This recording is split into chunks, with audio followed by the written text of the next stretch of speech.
Tiny টুনি সাথে রাখতে হবে। এখন তো গোপালগঞ্জের বাইরে বেরোনোর পরে অন্য জেলায় গেলি আর আমার খালি ভয়ের জ্বালা, আমার নামের সাথে গোপালগঞ্জটা না কয়, কিটা কইতে কি রয়েছে তা আল্লাহ জানে। মোসাদের তো অভাব নাই, ইসরায়েলের গোয়েন্দা সংস্থার নাম হলো মোসাদ, সব জায়গা মোসাদ আছে, এ জায়গাও মোসাদ আছে। 2 দিন আগে আমার এই জায়গার এক মোসাদ কিরা যেন ফোন দিয়ে কয়, হুজুর সরকার না মাহফিল হবেন, আপনি আইছেন না। সাথে সাথে ইমাম সাহেব ফোন দিয়েছে, মানে অল্প একটু পরে, সে জানে না যে এই খবর। তারপরে আমি বললাম যে মাহফিল বলে হবে না, কয় যে মাহফিলের প্যান্ডেল আমি বানাচ্ছি, আর কিরা কয় হবে না। আল্লাহু আকবার। এই যে যাই ঝামেলা আমাদের পরাজয়ের আগে 15, 15.5, 16 বছর পর্যন্ত আমরা যে কোনো ভাবে গোপালগঞ্জ শব্দটা নামের সাথে লাগাইতে পারলে খুব ক্রেডিট জাহির করতাম। মাননীয় তৎকালীন প্রধানমন্ত্রী, আমি আবার আমার স্বভাবটা বলি, এটাকে সমালোচনা করলে আমি এর থেকে উঠে আসতে পারবো না। যে যেমন ব্যক্তি এখন হোক আর তখন হোক, সম্মানী ব্যক্তিকে সম্মানের সাথে তার নাম উচ্চারণ করা উচিত। কথা বলেন। আজকে আপনার প্রতিপক্ষ হেরে গেছে বিদায় তাদের নামটা অকথ্য ভাষায় গালাগালির সাথে ব্যঙ্গস্থলে উচ্চারণ করবেন। আবার আপনি একদিন হেরে যেতে পারেন, সেদিন আপনার পরনের কাপড় খুলে ফেলে দেবে। আনজিলিন্নাসা মানাজিলাহুম, মানুষকে সম্মানের সাথে তার নাম উচ্চারণ করা উচিত। সেই হিসেবে আমি বলতে বাধ্য, তৎকালীন মাননীয় প্রধানমন্ত্রী, তাকে আমরা গোপালগঞ্জে বলে পরিচয় দেই। আসলে ওনার বাড়ি কোন জায়গা? টুঙ্গিপাড়া। ওনার বাড়ি রংপুর। আপনার মেয়েটা, আপনি এই নড়ালির মানুষ, আপনার মাইয়ে বিয়ে দিয়েছেন গোপালগঞ্জ, এর পরিচয় হবে কোন জায়গা? গোপালগঞ্জে। বিয়ে দেওয়ার পরে মেয়েদের শ্বশুর বাড়ির সাথে পরিচয় হয়।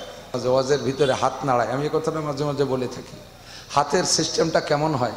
আঙ্গুল উঁচু করে, এরকম আঙ্গুলে এরকম করার উদ্দেশ্য কি জানেন? প্রত্যেকে আঙ্গুলে এভাবে সেট করে দেখেন, এরকম হবে। এই হাতের 5টা আঙ্গুল, 5টা পাইপ, যখন এরকম করা হয় তখন এই মোটা পাইপটা উপরের দিক, এর মানে উপর থেকে আল্লাহর পক্ষ থেকে এই পাইপ দিয়ে ওয়াজ ঢুকবে, আর এই এক পাইপ দিয়ে আপনাদের দিক সাপ্লাই হবে, উপর দিয়ে আসবে, এই পাইপ দিয়ে সাপ্লাই হবে। 3টে পাইপ বক্তার মুখের নিজের দিক। তো এক পাইপের সাপ্লাইতে যদি 1000 মানুষের পরিবর্তন আসে, 3 পাইপের সাপ্লাই বক্তার একার নিজের দিকে, কাজে আপনাদের সাথে 3 গুণ বেশি পরিবর্তন আমার মধ্যে আসবে বলে এই আশা নিয়ে আমরা কথা বলে থাকি। আল্লাহ তাআলা আমাদের সকলকে বুঝার ও আমল করা তৌফিক দান করে। একটু পাক্কা প্রতিজ্ঞা নিয়ে বসতে হবে ভাই, যুগ জামানা ভালো না। সারাটা দুনিয়ায় আগুন লেগে গেছে, বিশ্বব্যাপী আগুন লাগছে, শুধু বাংলাদেশে না। একদল মনে করি আগুন ঠান্ডা হয়েছে, আর একদল মনে করি আগুন লেগে গেছে। সাধারণভাবে একেবারে নিউট্রাল ব্রেনে, ফ্রেশ মনে আপনি চক্ষু বন্ধ করে হিসেব করে দেখেন, আগুন কিন্তু চরমভাবে সব জায়গা দাবানলের মতো ছড়াই গেছে।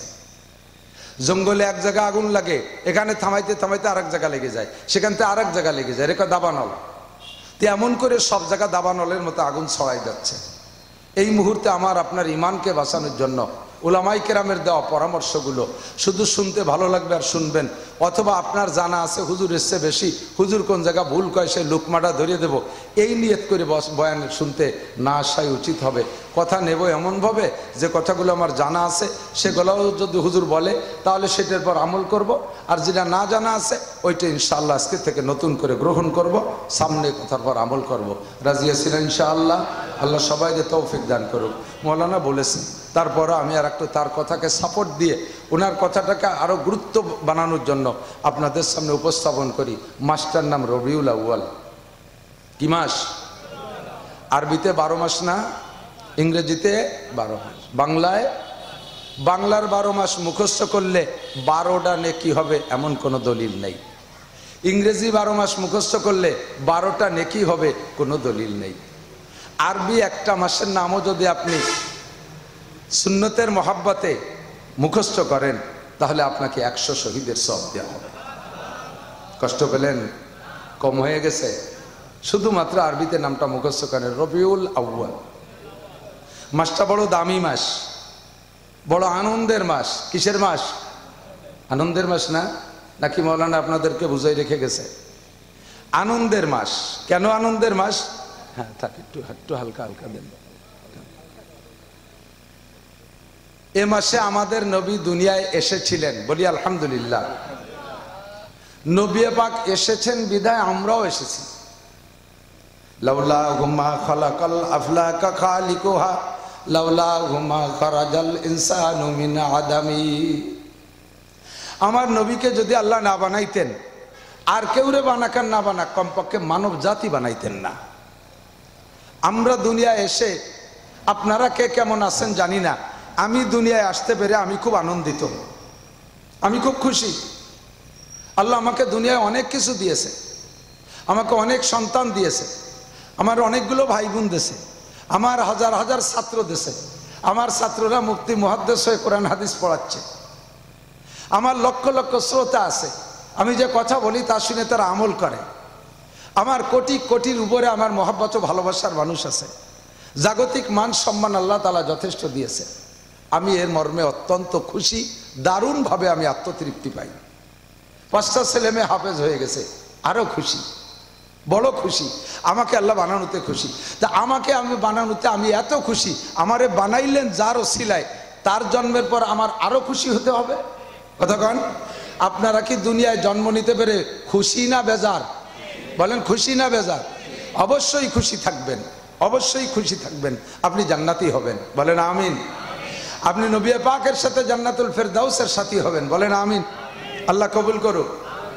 ও দোস্ত, তা আমার আপনার এই জন্মের উপরে, দুনিয়ায় আগমনের উপরে আমরা যে খুশি আছি, এই খুশিটা আসার পরেই তো খুশি। আর আমার আসার কারণ হলো বিশ্বনবী মুহাম্মদ রাসূলুল্লাহ সাল্লাল্লাহু আলাইহি সাল্লামের সৃষ্টি।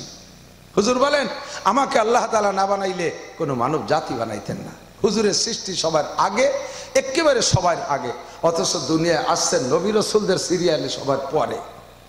হুজুর কত আগের মানুষ? একটু বলি, মাঝে মাঝে বলি, যেহেতু এই মাসটা বলার মাস। হুজুর কত আগের মানুষ? হযরত হুজুর আলাইহিস সালাম বলেন, আনা নবিয়্যুন ওয়া আদামু বাইনাল মা'i ওয়াত তিন। তোমরা মনে করো আদম আলাইহিস সালাম সর্বপ্রথম মানুষ। দুনিয়ার সর্বপ্রথম মানুষ কে? একটু বলেন না কে? আদম আলাইহিস সালামের আগে আর কোনো মানুষ আসছে? আমাদের জন্ম শুরু হয়েছে কোত্থেকে? আদম নবীর থেকে, ঠিক না? এর মধ্যে এবার কেউ আছেন নাকি যে বান্দরের থেকে আপনাদের জন্ম? এ বুদ্ধির কেউ আছে নাকি? বড় বড় খাটাস মার্কা বুদ্ধি, তারা বলে বিজ্ঞানী। বিজ্ঞানী না অজ্ঞানী? তারা কয় যে আমাদের জন্ম হয়েছে বান্দরের থেকে। একটু কবেন না কিবিল্লাহ, কিবিল্লাহ, নাউজুবিল্লাহ। যদি কের ব্যাকগ্রাউন্ড খারাপ থাকে, পরে ভালো হয়ে গেলে ওই খারাপটাকে আরো গোপন করার চেষ্টা করে। কতক্ষণ ঠিক না? এই কথা আসে গেলে আমি একটু না কথা কই পারি না। আমাদের আপনাদের কাছাকাছি, আপনাদের এই জেলার মধ্যে, নড়াইল জেলার মধ্যে, আমি আর বলবো না, আজ থেকে 40 বছর আগে, আমি সে সময় মিজান নাবেমির পড়ি, বা মিজান ফার্সিদ পড়লে এগুলো পড়ি, মাদ্রাসায় একটু পড়ি।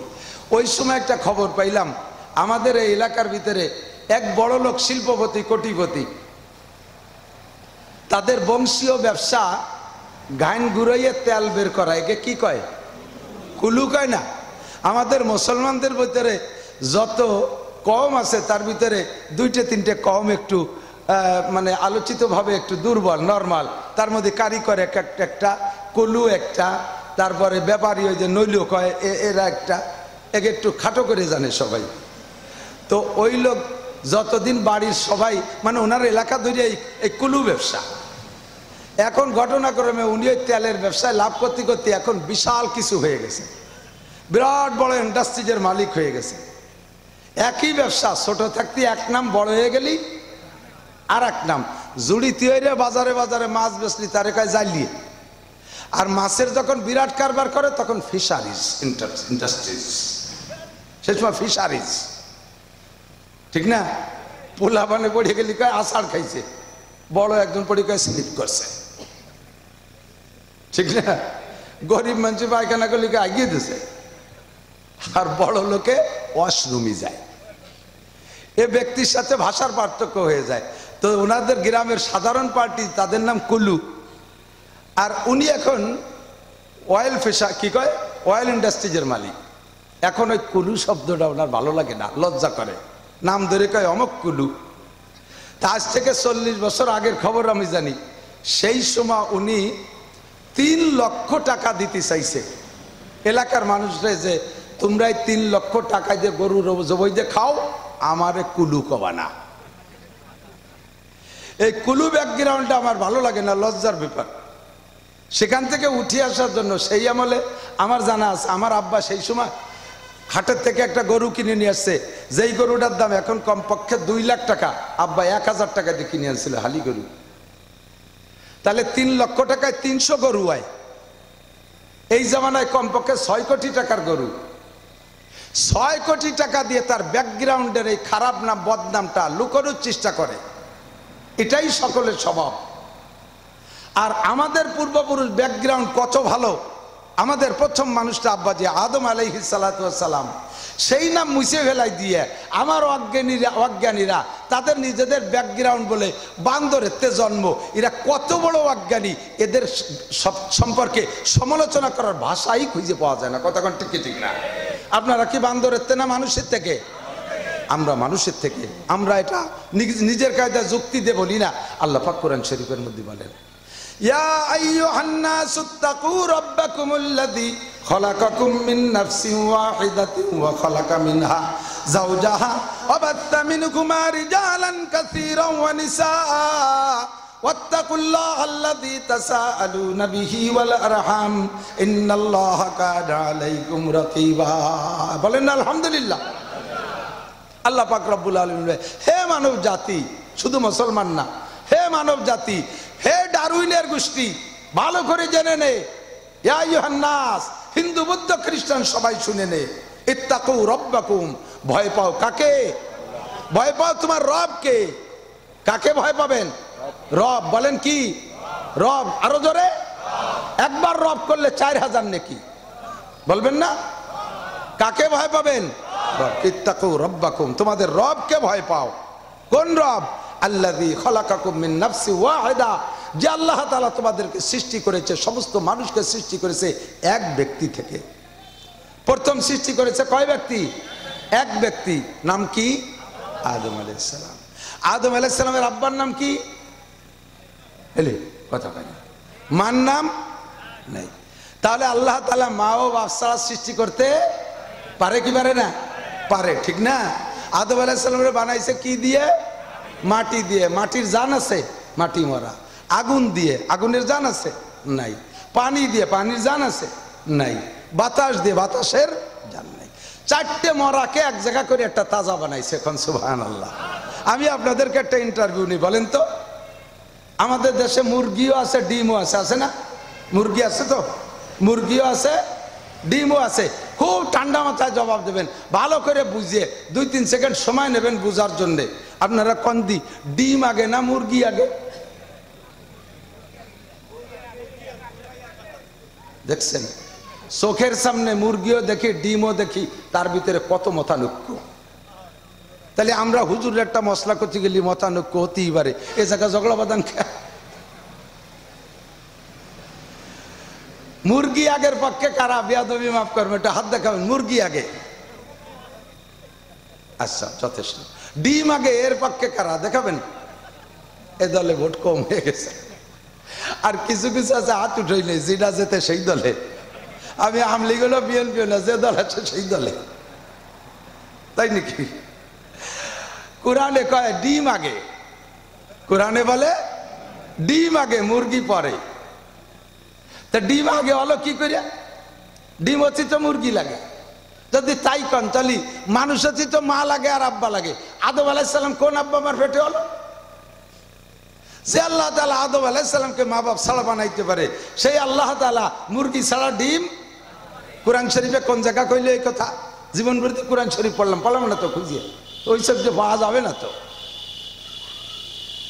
আল্লাহু আকবার। ইউখরিজুল হাইয়া মিনাল মাইয়িতি, আছে না কোরআন শরীফে? ইউখরিজুল হাইয়া মিনাল মাইয়িতি ওয়া ইউখরিজুল মাইয়িতা মিনাল হাইয়ি। আমার আল্লাহ ওই আল্লাহ যে আল্লাহ জীবিতকে বের করে মরার ভিতর থেকে। ডিমটায় কথা বলতে পারে, কথা কন। ডিম হাঁটতে পারে, ব্যক্তির স্বাধীনতা আছে। তাহলে ডিম জিন্দা না মরা?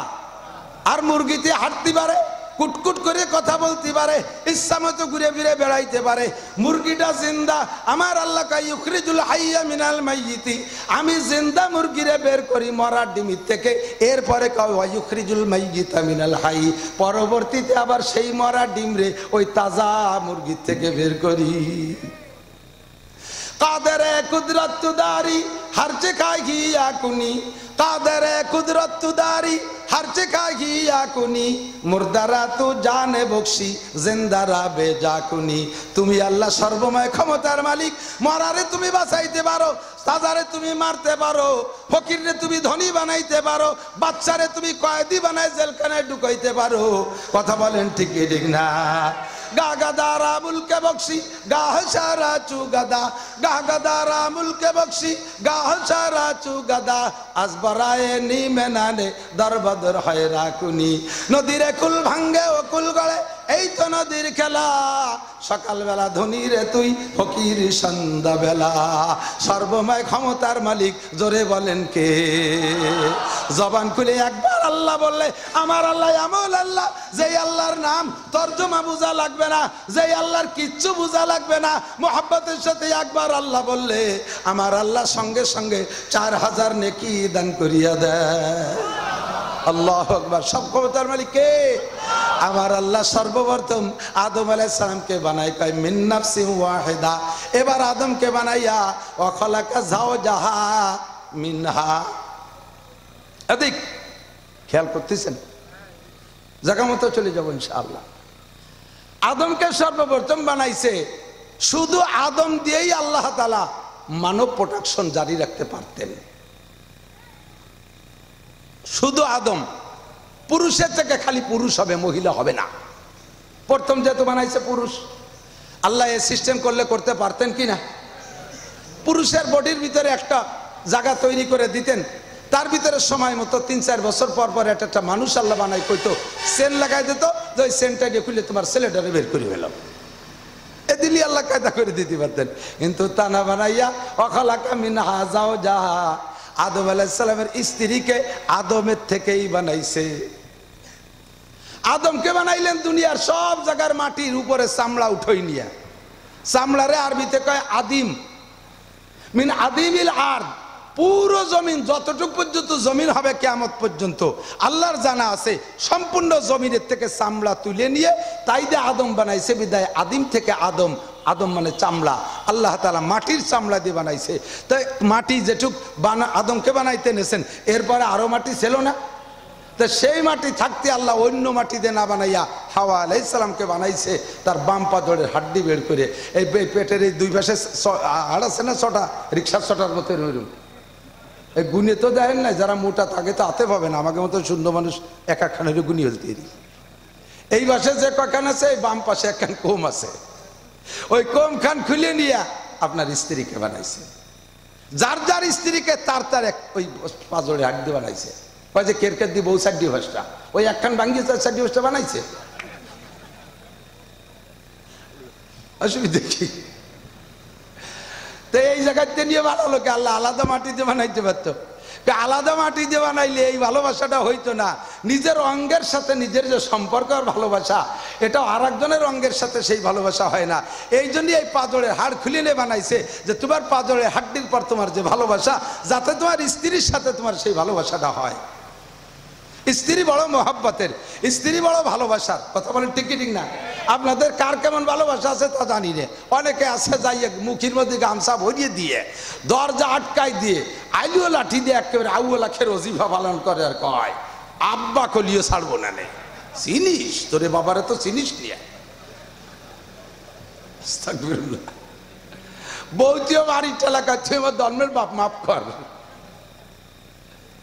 স্ত্রীকে এভাবে গোবাড়ি অনুবাড়িবেন এগুলো মানবতার কাজ না মোহাব্বত সে আপনার অঙ্গের একটা আপনার শরীরে একটা অঙ্গ স্ত্রীরে বাড়ি দেওয়ার আগে আপনি একটা লাঠি দিয়ে আপনার হাতে একটা বাড়ি দিয়েন স্ত্রীরে ফিটানোর আগে আপনার পাজরে আপনি একটা ফিটেন দিয়ে দেখেন তা তো দেন না করে দিন তা যারে মারতেছেন সে তো আপনার পাজরের হাড্ডিরে মারতেছেন এরপরে দুইজন সৃষ্টি হয়ে গেলে অধিকার যাব না কথা বাড়িয়ে দেবেন দুইজনকে বানানোর পরে ওয়াখালাকা মিনহা যাওজাহা ওয়াবাসসা মিনহুমা রিজালান কাসীরা ওয়া নিসা, এরপরে অসংখ্য নারী আর পুরুষ বানাইছে। এই দুইজনের থেকে কত কোটি চলে গেছে তারও হিসাব নাই। বর্তমানেও জেনুইন হিসাব কেউ দিতে পারবে না, আর ভবিষ্যতে কত হবে জানি না। আর এই সব মানুষের সৃষ্টির রহস্য হলো, সূচনা হলো ওই দুইজন মানুষ। ঠিক কি ঠিক না? আব্বাজি আদম আলাইহিস সালাম, মা হাওয়া আলাইহিস সালাম। তাহলে এই দুইজনের আগে নবীও তো মানুষ। আমাদের নবী কি? কথা বলেন, নবী কি? নবীও মাটির তৈরি মানুষ। কি করেন ভালো করে বুঝে নেন, নবীও মাটির তৈরি মানুষ। কথা বোঝেন? বলেন আলহামদুলিল্লাহ।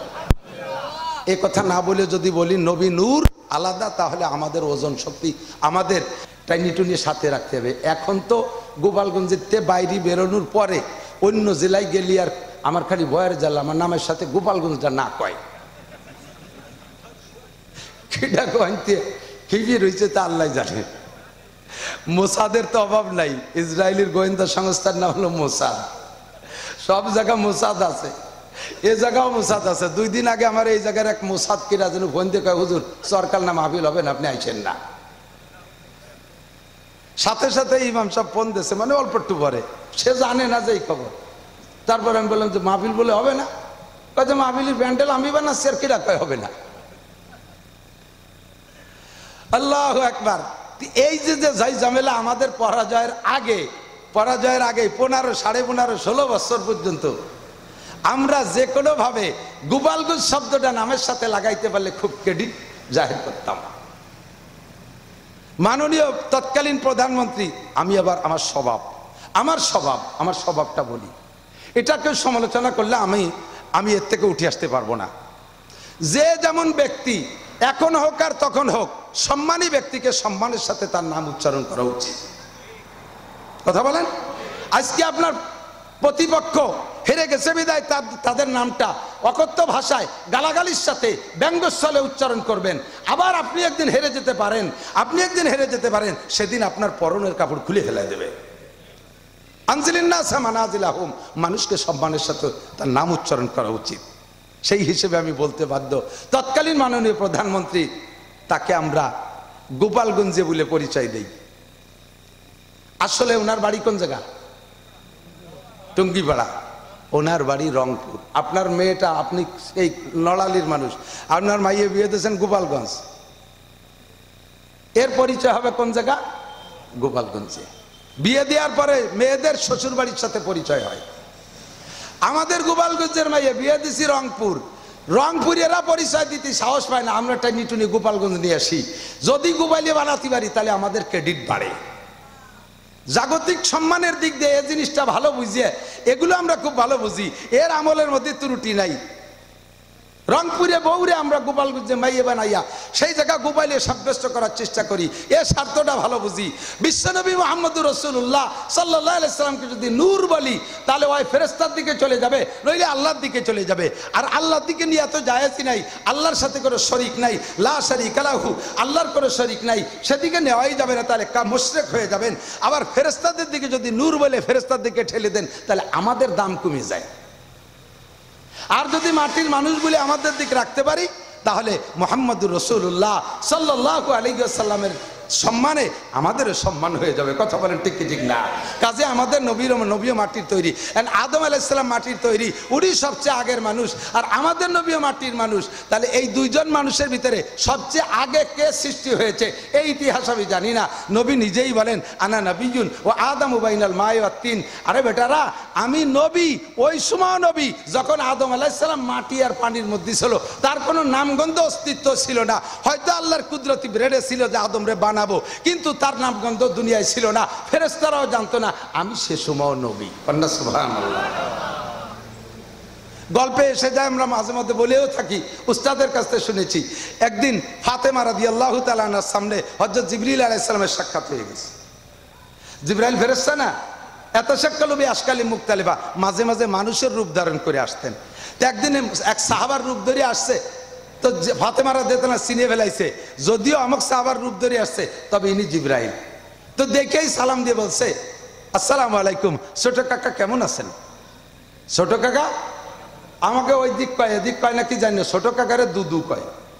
তার মানে দুদু কেমন আছেন? তো জিবরিল আলাইহিস সালাম উত্তর দিয়ে একটু বেজার বেজার বাপ আমারে দুদু কলো, দুদু তো বাপের ছোট রে দুদু কয়। এই বেজারে বসে আছে। হুজুর আলাইহিস সালাম বলেন, জিবরাইল হাজিনটা কষ্ট পাইছেন? একটু মুখখান বেজার বেজার, কারণ লাগছে আমি কবেতে দুনিয়া আছি, সে সময় আপনার দুনিয়ায় নাম গন্ধও নাই। আমি সে 2.5-3 লক্ষ নবী রসুলের কাছে ওহি নিয়ে আসছি, আরো ওরও আগে কত হাজার লাখ বছর এই জগৎ কাটাইলাম। আপনি তো আইছেন এই যে কয় বছর হলো, সে ও ফাতেমা আমার দুদু কলো কে, ছোট কাকা কলো, আমি কি আপনার সে ছোট নাকি? তো হুজুর আলাইহিস সালাম বললেন, জিবরাইল আপনার বয়স কত বছর হবে? তো জিবরাইল বলেন, আমার বয়সের সেভাবে তো আইডি কার্ড নাই, জন্ম নিবন্ধনও করা নাই। কত হায়াত হবে কতিবারেন্ট একটা ঠুয়ো হিসেব দেওয়া যেতে পারে। জায়গায় জায়গায় ঠুয়ো হিসেব চলে না? একজনের বাপের জিয়াবতে 1 সপ্তাহ পর্যন্ত খাওয়াইছে, জম্মের খাওয়ানো, তো খুব খাইছে, হাজার হাজার মানুষ খাইছে। তাই যেখানে সেখানে বসলে গল্পটা একটু দ্বিতীয় তো কাছে আব্বার জিয়াবতে 1 সপ্তাহ পর্যন্ত গ্রামের সব গরু এনে জবই দিয়ে দিয়ে খাওয়াইছে, টা দিয়ে দিছি। কত লোক খাইছে কয় তা কতি পারবো না, কোন সংখ্যা। এমনি খাইয়ে যাওয়ার সময় খিলাল করতে যে সোন লাগে, আমাকে 10 কাঠা বই সোন খরচ হয়ে গেছে সে পিছনে। তাহলে 10 কাঠা বই সোন, একটা সোনে 7-8 কাঠা খিলে লয়, তো 10 কাঠা বই সোন খরচ যদি কত লোক লাগে তুমি এবার গুনি বেড়াওগে, এরকম থাইপ্য হিসেবে। জিবরাইল কয় আমার একটা ঠুয়ো হিসেব আছে, জন্ম নিবন্ধন আর আইডি কার্ড ধরে হিসেব বলার কায়দা নাই। আমার একটা এরকম ঠুয়ো হিসেব হলো, এই পূর্বাকাশে একটা তারকা উঠতো, এই তারকাটা 80,000 বছর পরে একবার ওঠে। আমি ওই তারকাটারে 80,000 বার উঠতে দেখছি। কত 100 বছর হবে না? তাহলে একটা তারকা পূর্বাকাশে ওঠে 80,000 বছর পর, আমি তারে 80,000 বার উঠতে দেখছি। তাহলে বোঝেন আমি কত বয়সী। তো হুজুর বললেন, জিবরাইল শেষের যে 80,000 বছর পরে উঠবে শেষবার, এই 80,000 বছর কি পড়ছে নাকি সামনে? কয় হুজুর কয়েক বছর আগে সেই 80,000 বছর শেষ হয়ে গেছে, সেই তারাটা মুঠে উঠতেছে। আমি তো ভয় পাচ্ছি যে কিয়ামত টিয়ামত হয়ে গেল নাকি, না হবে নাকি। সেই তারাটা উঠার তারিখ তো চলে গেছে, তো উঠতেছে না। হুজুরকে আমার পিছে আসেন, ডেকে নেছে পিছে, জামা উঠাইছে, গেঞ্জি সরাইছে। গেঞ্জি জামা সরানোর পরে দেখে পিঠের মাঝখানে কবুতরের ডিমির মতো এরকম সাদা। জিবরিল আল্লাহু আকবার কইয়া নবী পাককে জড়িয়ে ধরে চুমু খেয়ে বলে, আল্লাহে হাযা হুয়ান নজম, আল্লাহর কসম এই যে সেই তারকাটা। সুবহানাল্লাহ, এই যে সেই তারকাটা। হুজুর বললেন, তারকাটা ওঠার তারিখ তো চলে গেছে কয়েক বছর আগে, আমি জন্ম নিয়ে ফেলাইছি তারও আগে। আল্লাহ তাআলা আমার পিঠের সাথে এই তারকাটা সেট করে দিয়েছে। আনা হুয়া, সেই তারকা আমি। জিবরাইল আপনি কতবার দেখেছেন? 80,000 বার দেখেছি। আপনি যে বারের থেকে দেখা শুরু করছেন তারও 80,000 বার আমি আকাশে উঠেছি। এবার আপনি দুদু না কাগা একটু পান। আনা নবিয়্যুন ওয়া আদামু বাইনাল মা'i ওয়াত তিন। হুজুর বলেন, আমি নবী সে সময় যখন আদম আলাইহিস সালাম মাটি আর পানির ভিতরে এসেছে, সবার পরে, সৃষ্টি সকলের আগে। বলেন আলহামদুলিল্লাহ। হুজুর বলেন, আমাকে আল্লাহ পাক রব্বুল আলামিন রহমাতাল লিল আলামিন, শুধু মুসলমানের জন্য রহমত না, শুধু মুমিনের জন্য রহমত না, রহমাতাল লিল আলামিন আমার আগমনের উসিলায় আল্লাহ পাক গোটা সৃষ্টির উপরে রহমত নাজিল করেছেন। জোরে কন্যা সুবহানাল্লাহ। ও দোস্তরে, মুসলমানের জন্য রহমত, আমার নবী হিন্দুদেরও নবী, খ্রিস্টানেরও নবী, কাফেরেরও নবী, মুশরিকেরও নবী, মানব জাতির নবী, জিন জাতির নবী, ফেরেশতাদের নবী, গোটা মখলুকাতের নবী। ফামান শাআ ফালইউমিন ওয়া মান শাআ ফালইয়াকফুর, যার মনে চায় মানো, নবীর সাথী হয়ে যাও। ওয়া মান শাআ ফালইয়াকফুর, যার মনে চায় না মানো না, বেঈমান হয়ে যাও।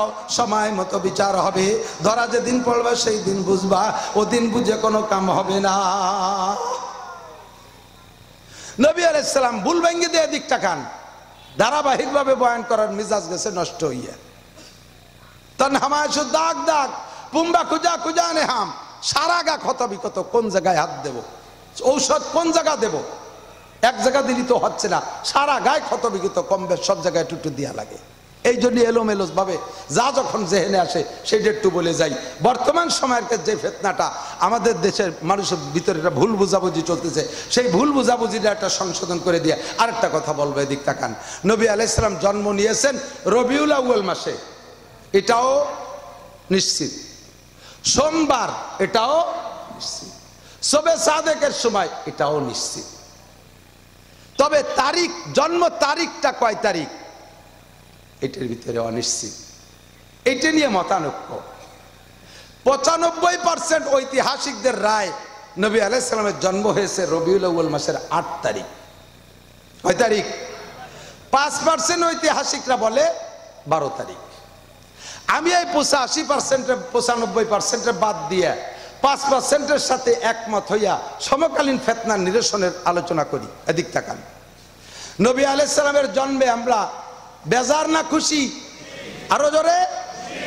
যদি কোনো ব্যক্তির নামের উপরে জন্মদিবস পালন করা জায়েজ হয়, যদি কোনো ব্যক্তির নামের উপরে জন্মদিবস পালনে কি বলা হয়, নেকি হয়, যদি কোনো ব্যক্তির নামের উপরে জন্মদিবসে কেক কাটতে হয়, দিবস পালন করতে হয়, তাহলে সারা দুনিয়ার ভিতরে একটি মানুষ যার জন্মের উপরে এই আনন্দ করা যেতে পারে, তিনি বিশ্বনবী মুহাম্মদুর রাসূলুল্লাহ সাল্লাল্লাহু আলাইহি ওয়াসাল্লাম। ঠিক কিনা? নবী যতদিন নবী হন নাই, মৌলানা বলেছে, অতদিন পর্যন্ত আরবের কুরাইশরা হুজুরের জন্মদিবস পালন করেছে। সে সময় দুনিয়ায় একজনও মুসলমান নাই। সব কাফেররা সবচাইতে বেশি জন্মদিবস পালন করেছে যে তার নাম আবু লাহাব, হুজুরের অত্যন্ত মহব্বতের চাচা। আর সবচেয়ে বড় শত্রু, সবচেয়ে বড় বাগা বাগা 5 জন শত্রু, 5 জনের ভিতরে একজন আবু জাহেল, আবু লাহাব, উতবা, সাইবা, ওলীদ ইবনে মুগিরা, এই 5টা আন্তর্জাতিক খ্যাতি সম্পন্ন বিখ্যাত শত্রু হুজুর আলাইহিস সালামের। তার ভিতরে আবু লাহাব 2 নম্বর।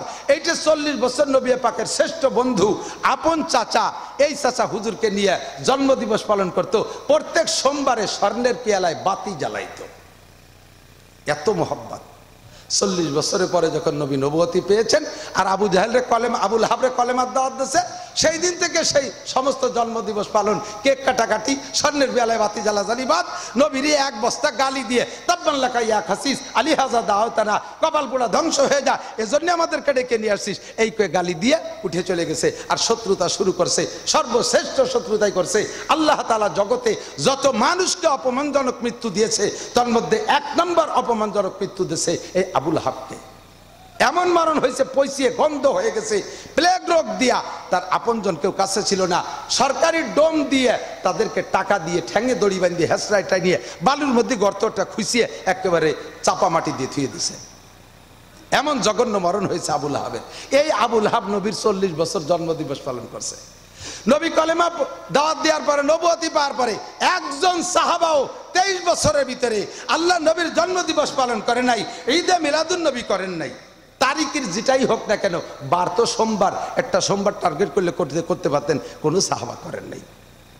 এবার ধরে নেন আমরা করলাম, নবীর জন্মদিবস পালন করলাম 63 বছর। কত বছর? 63 বছর।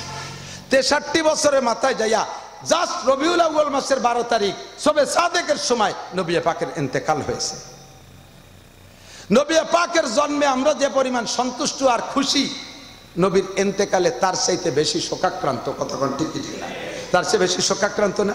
তো রবিউল আউয়ালের 12 তারিখে নবীর জন্ম নিয়ে সন্দেহ, কিন্তু 12 তারিখে ইন্তেকালের মধ্যে কোনো সন্দেহ নাই।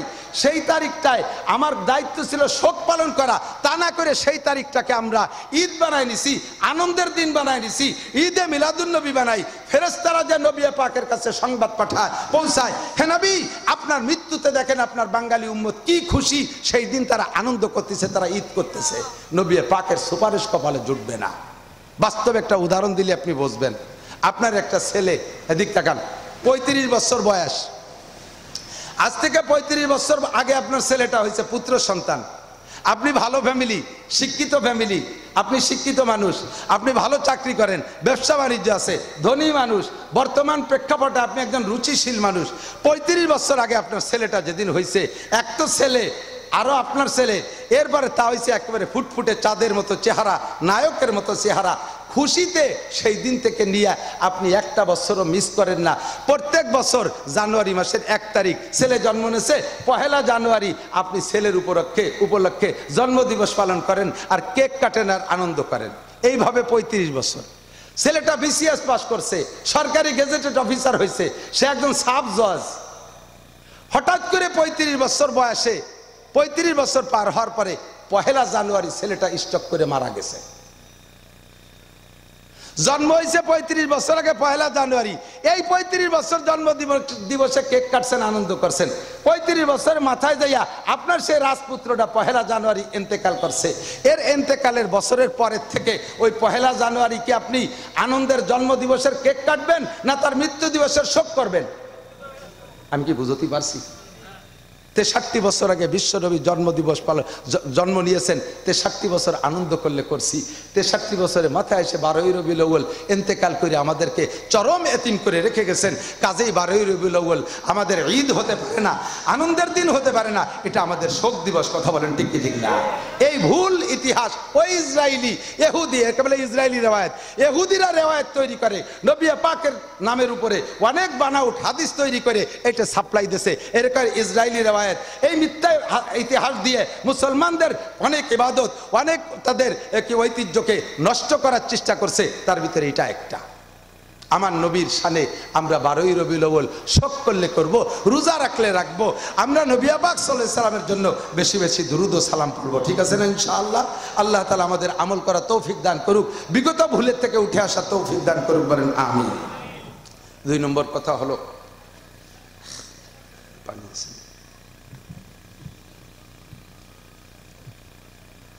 আল্লাহ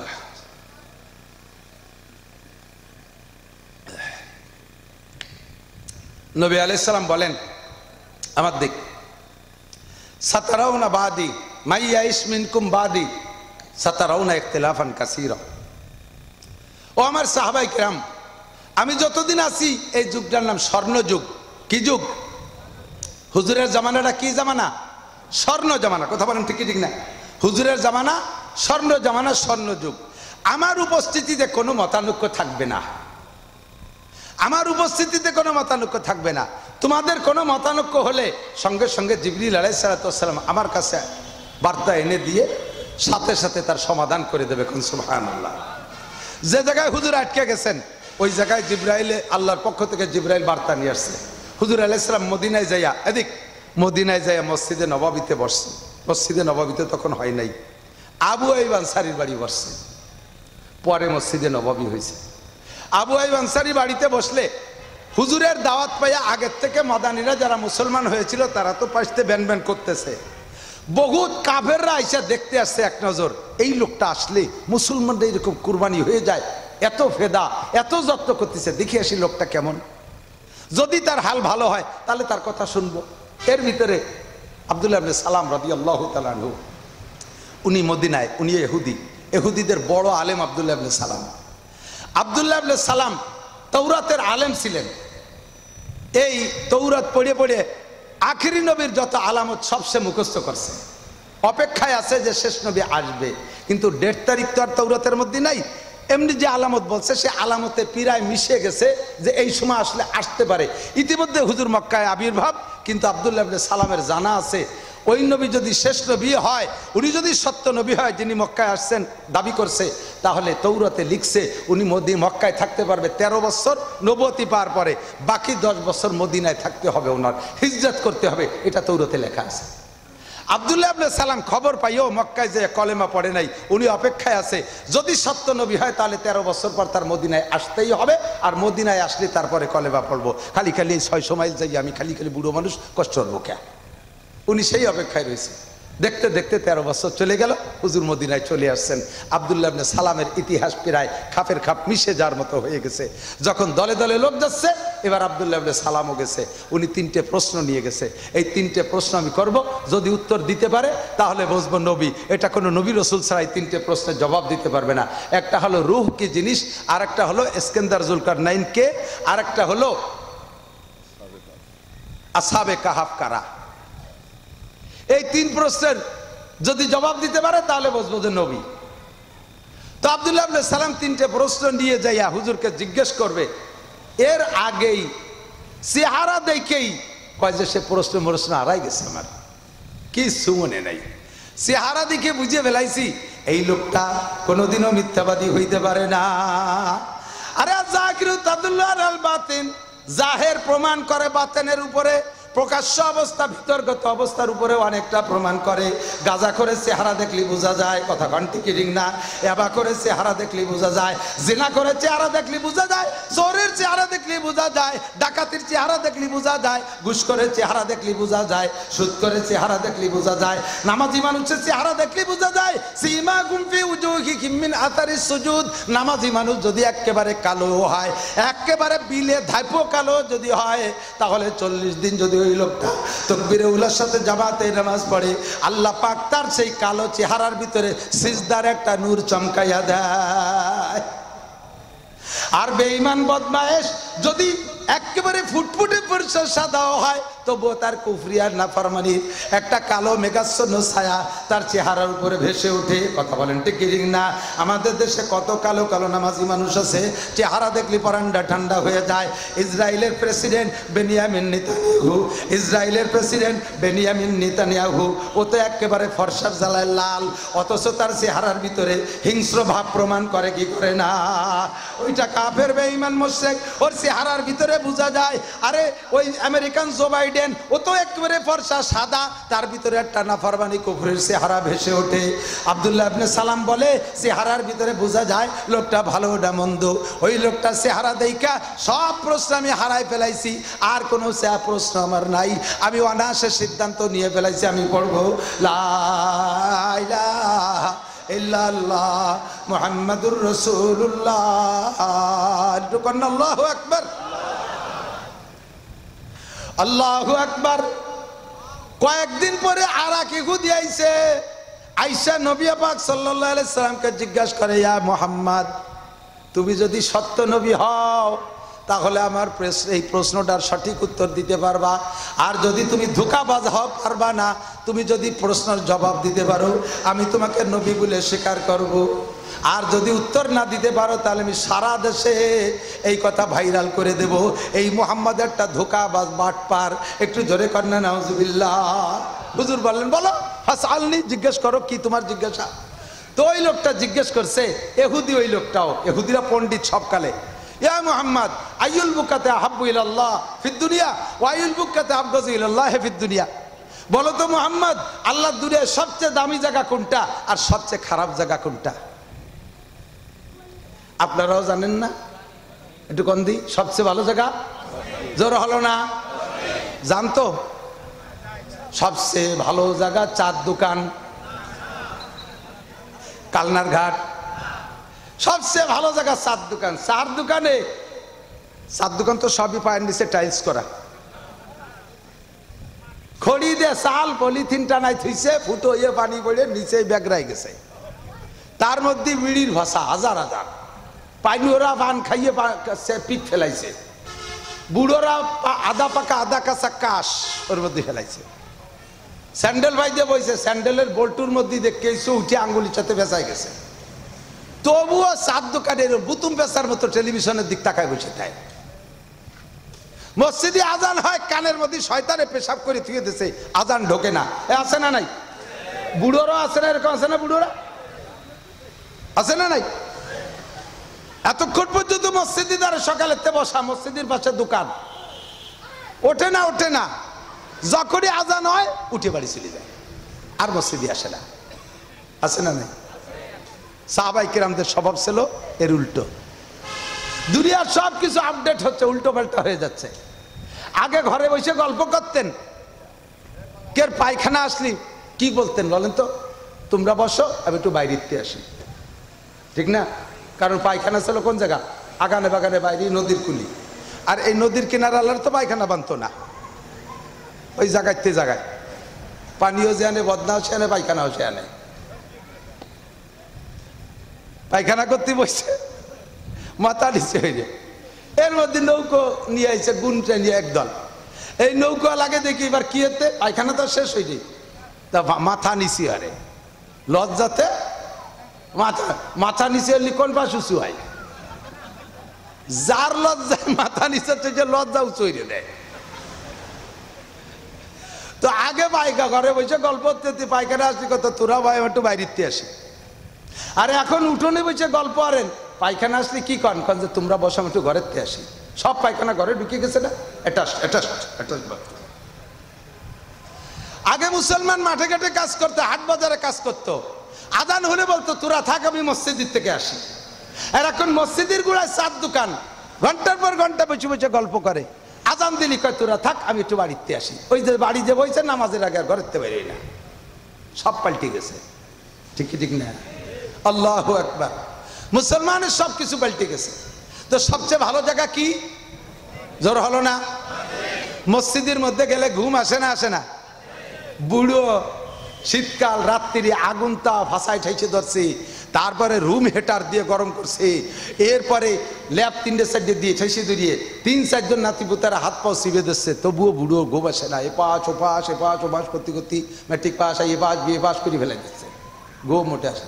ওই বুড়োরে মসজিদে শুক্রবারের ইমামের সামনে বসাই দেবেন, হুজুর বয়ান শুরু করবে, বুড়োর ঘুম শুরু হয়ে যাবে। ঘুমতি ঘুমতি নালাতি নালাতি দাড়ি বাসায় ফেলেছে, হুম লিখে যার একজনের পর পড়ে। বড় নিরাপদ জায়গা, বড় শান্তির জায়গা। নাযালাত আলাইহিমুস সাকিনা গাশিয়াতুমুর রাহমা। মসজিদকে আল্লাহ বেষ্টন করে রাখে ফেরেশতা দিয়ে, আসমান থেকে সাকিনা নাজিল হয়। সবচেয়ে ভালো জায়গা কোন জায়গা? ও জায়গা চুপ করে বসে থাকলেও প্রত্যেক 2 মিনিটে 2 রাকাত নামাজ আপনার আমলনামায় লেখা হয়ে যায়, পড়া লাগবে না। আল ইন্তিজারুল সালাত কাস সালাত, নামাজের জন্য অপেক্ষা করা নামাজের মতোই সব হতে থাকে। এত একটা মজার জায়গা। সবচেয়ে ভালো জায়গা মসজিদ, সবার জানা আছে না? সবচেয়ে খারাপ জায়গা আরো জোরে জান্নাত। কেউ ওই জায়গায় মজা লাগে, ওই জায়গায় মজা লাগে। হযরত ওমর এক বাড়ি গেছে, যে বলতে আবিল ভাইতে ফুলান এ অমক কি বাড়ি আছে? ঘরের সে লোক বাড়ি নাই। ছেলেটা বেরো এসে বলতেছে ওয়ালাইকুম সালাম ইয়া খলিফাতুল মুসলিমিন লাইসা আবি ফিল বাইত আইনা যাহাবা। আব্বা বাড়ি নাই, কোথায় গেছে? যাবা ফি সুক। কখন গেল? এই আলান, এখন গেছে। মাথায় আর জো, কখন আসবে? এই তো আসলো আসলো বলিয়া বলতে বলতে সাহাবা চলে আসছে। তুমি না এইমাত্র বাজারে গেলে আবার চলে আসলে, একটু সময় দিলে না? গেছিলেন কিছু গুনাহ বেচতে আর কিছু নেকি কিনতি, কিনা বেচা শেষ আর দেরিও নেই। বাজারে কোন গলিতে গুনাহ কিনা বেচা হয়, নেকি কিনা বেচা হয়? যে কোনো জায়গায় ঢুকলি হয়। আমি হুজুরের কাছে শুনছি বাজারে যাই এই দোয়াটা পড়লে, বাজারে যাই এই দোয়াটা পড়লে 10 লক্ষ গুনাহ মাফ। বলবেন না সুবহানাল্লাহ? 10 লক্ষ গুনাহ মাফ মানে কি? এক একটা গুনায় 7000 বছর করে জাহান্নাম। তাহলে 10 লক্ষ গুণ 7000, কত বছর জাহান্নাম থেকে বেঁচে গেলেন। সাথে সাথে 10 লক্ষ নেকিও লিখে দেওয়া হয়। তাই ওই গুনাহ বেঁচিয়ে নেকি কিনতে গেছিলাম, দোয়াটা পড়া শেষ চলে এসেছি। এটা হলো সাহাবাদের স্বভাব। আর এক সাহাবার বাড়ির কাছে জিজ্ঞেস করছে আফিল ভাইতে ফুলান এ বাড়ি অমক আছে। বাড়িতে ছোট একটা ছেলে বেরোকে লাইসা আবি ফিল বাইত, আব্বা বাড়ি নাই। আইনা জাহাবা, কোথায় গেছে? জাহাবা ফিল মসজিদ, মসজিদে গেছে। মাতা কখন গেছে? ইন্দাল ফজর, ফজরের সময় গেছে।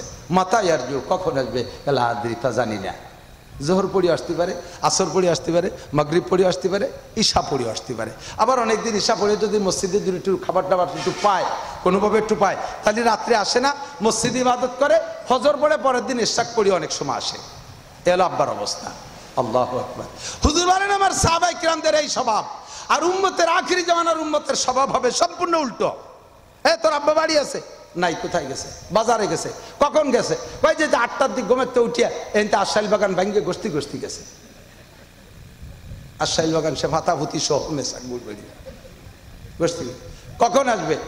দিনের মধ্যে আসতেও পারে নাও পারে। আর নির্বাচনের সময় এমন আছে রাত 12টা-13টার দিক নেতাকে সাথে দেখা হলে চা পানের তো অভাব নেই, একবারে ফাইনাল খেলা খেলিয়ে আসতে পারে।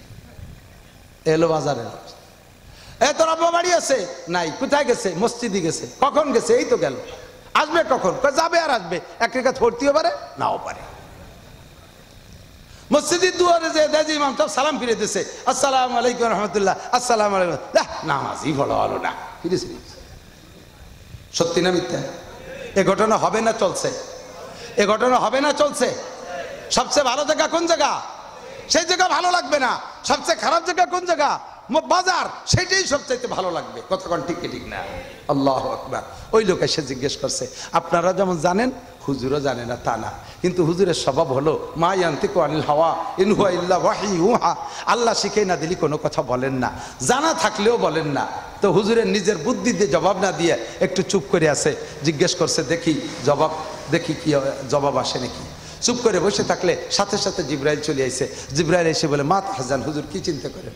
হুজুর বলেন সাআলানি ইহুদি আমার জিজ্ঞেস করছে দুনিয়ার সবচেয়ে ভালো জায়গা আর খারাপ জায়গা কোনটা। আমি যা জানি তা তো বলি নাই। জিব্রাইল তুমি কি জানো একটু বলো তো, তাই ওনারে বলে দেই। জিব্রাইল কয় হুজুর আমিও যা জানি তাও বলবো না, দেখি আসল জাগাওয়ালা জানে নাকি, জাগাওয়ালার কাছ থেকে শুনে আসি, তিনি তো অবশ্যই জানেন। আল্লাহ পাক রব্বুল আলামিন সমস্ত মালিক কে? ইনিল হুকমু ইল্লা লিল্লাহ, জমির মালিক যে, জমির উপরে সমস্ত কর্তৃত্ব চলবে তার। কথা বলেন ঠিক ঠিক না? বাংলাদেশের মালিক কে?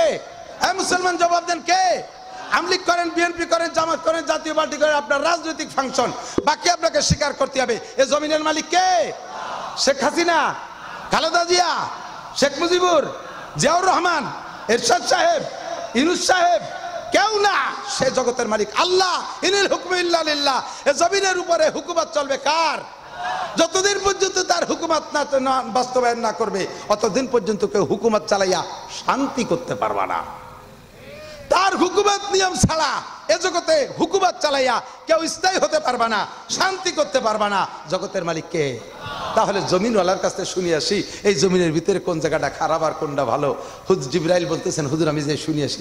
হুজুর বলেন জিব্রাইল তুমি তো শুনতে যাবা, এদিক দিয়ে এই ইহুদি মনে করবেন যে মুহাম্মদ পারলো না, ও তো যে দেশ ভরে ছড়াই দিবে যে কি শির মুহাম্মদ। তোমার যদি দেরি হয়ে যায় তাহলে তুমি যাইও না, আমি জাফারি কয়ে দেই। তো জিব্রাইল কয় হুজুর কত তাড়াতাড়ি আসতে হবে? হুজুর বলেন কত তাড়াতাড়ি পারবা?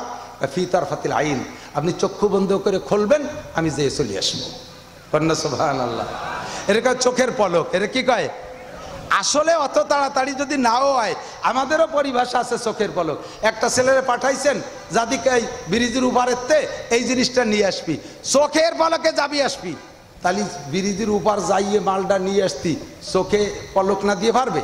তোর চোখের পলকে আসতে তো চোখ এরকম ধরিয়ে যেতে হবে যাতে পলক না মারে। এই চোখের পলক মানে খুব তাড়াতাড়ি আসবি, ঠিক না? তো জিব্রাইলকে হুজুর আমি তাড়াতাড়ি আসবো। ওই হুজুরে বসতি কইছে বসো। জিব্রাইল গেছে আর সত্যি তাড়াতাড়ি চলে আসছে। আসার ভিতর দিয়ে জিব্রাইলের চেহারার মধ্যে হাসি হাসি ভাব, আনন্দ বেশি, খুব খুশি খুশি। হুজুর বলতেছেন যে খবরের জন্য পাঠাইছি তার সাথে কি আরো নতুন খবর আছে? এত খুশি। কয় যে হ্যাঁ নতুন খবর একটা আছে। কি নতুন খবর আছে? কয় অন্যদিন আমি ওহি আনতে যে জায়গা যাই, আমার সীমানা যে জায়গা রেড সিগন্যাল ওই পর্যন্ত আমি যাই, তাতে যাইতে আমার এই দুইটা ডানায় দৌড়িয়ে যাই, দুই ডানা দিয়ে। তা দুইটা ডানাকে আমি একবারে বাড়ি মারলে 1 সেকেন্ডে 1,86,000 মাইল পথ যাই। দুই ডানারে স্বাভাবিকভাবে একটা বাড়ি মারলে আমি সেকেন্ডে 1,86,000 মাইল যাই। আর এই গতিটা থাকে খুব স্লো গতি, এর কারণে আমি ওই রেড দাগ যে জায়গা, লাল দাগ যেখানে, ওই জায়গা থেকে থামিয়ে যাই খুব সহজে, ওই জায়গার থেকে ওহি নিয়ে চলে আসি। কিন্তু ইহুদিরে বসাই থুয়ে গেছি, খবরটা খুব তাড়াতাড়ি আনবো, এই জন্য আজকে আমি 600 ডানা ব্যবহার করছি। দুই ডানায় যদি 1,86,000 মাইল বেগে গতি হয়, 600 ডানায় কত হয়? এর থেকে 600 গুণ বেশি হয় না, হাজার হাজার গুণ বেশি হয়। 1 গিয়ারে মোটরসাইকেল যে জোরে চলে, 2 গিয়ারে তার ডবল চলে না, আরো বেশি চলে। 3 গিয়ারে তার 3 গুণ হয় না, আরো জোর হয়ে যায়। গিয়ার 4 দিয়ে দিলে 4 গুণ হয় না, আরো বেশি জোর হয়ে যায়। 5টা মেরি দিয়ে বিশ্ব রোড 6 লেন পাইলে তখন আর সেই 1 গিয়ারেতে 6-5 গুণ বেশি হয় না, পূর্ণ ক্লিয়ার হয়ে যায়, খালি মুড়াবেন আর চলতি তালে থাকবে। জিব্রাইল কয় 2 ডানাতে বাড়ি মারলে সেকেন্ডে 1,86,000 মাইল যায়। 600 ডানাতে মারছি, গতি কত হইছে?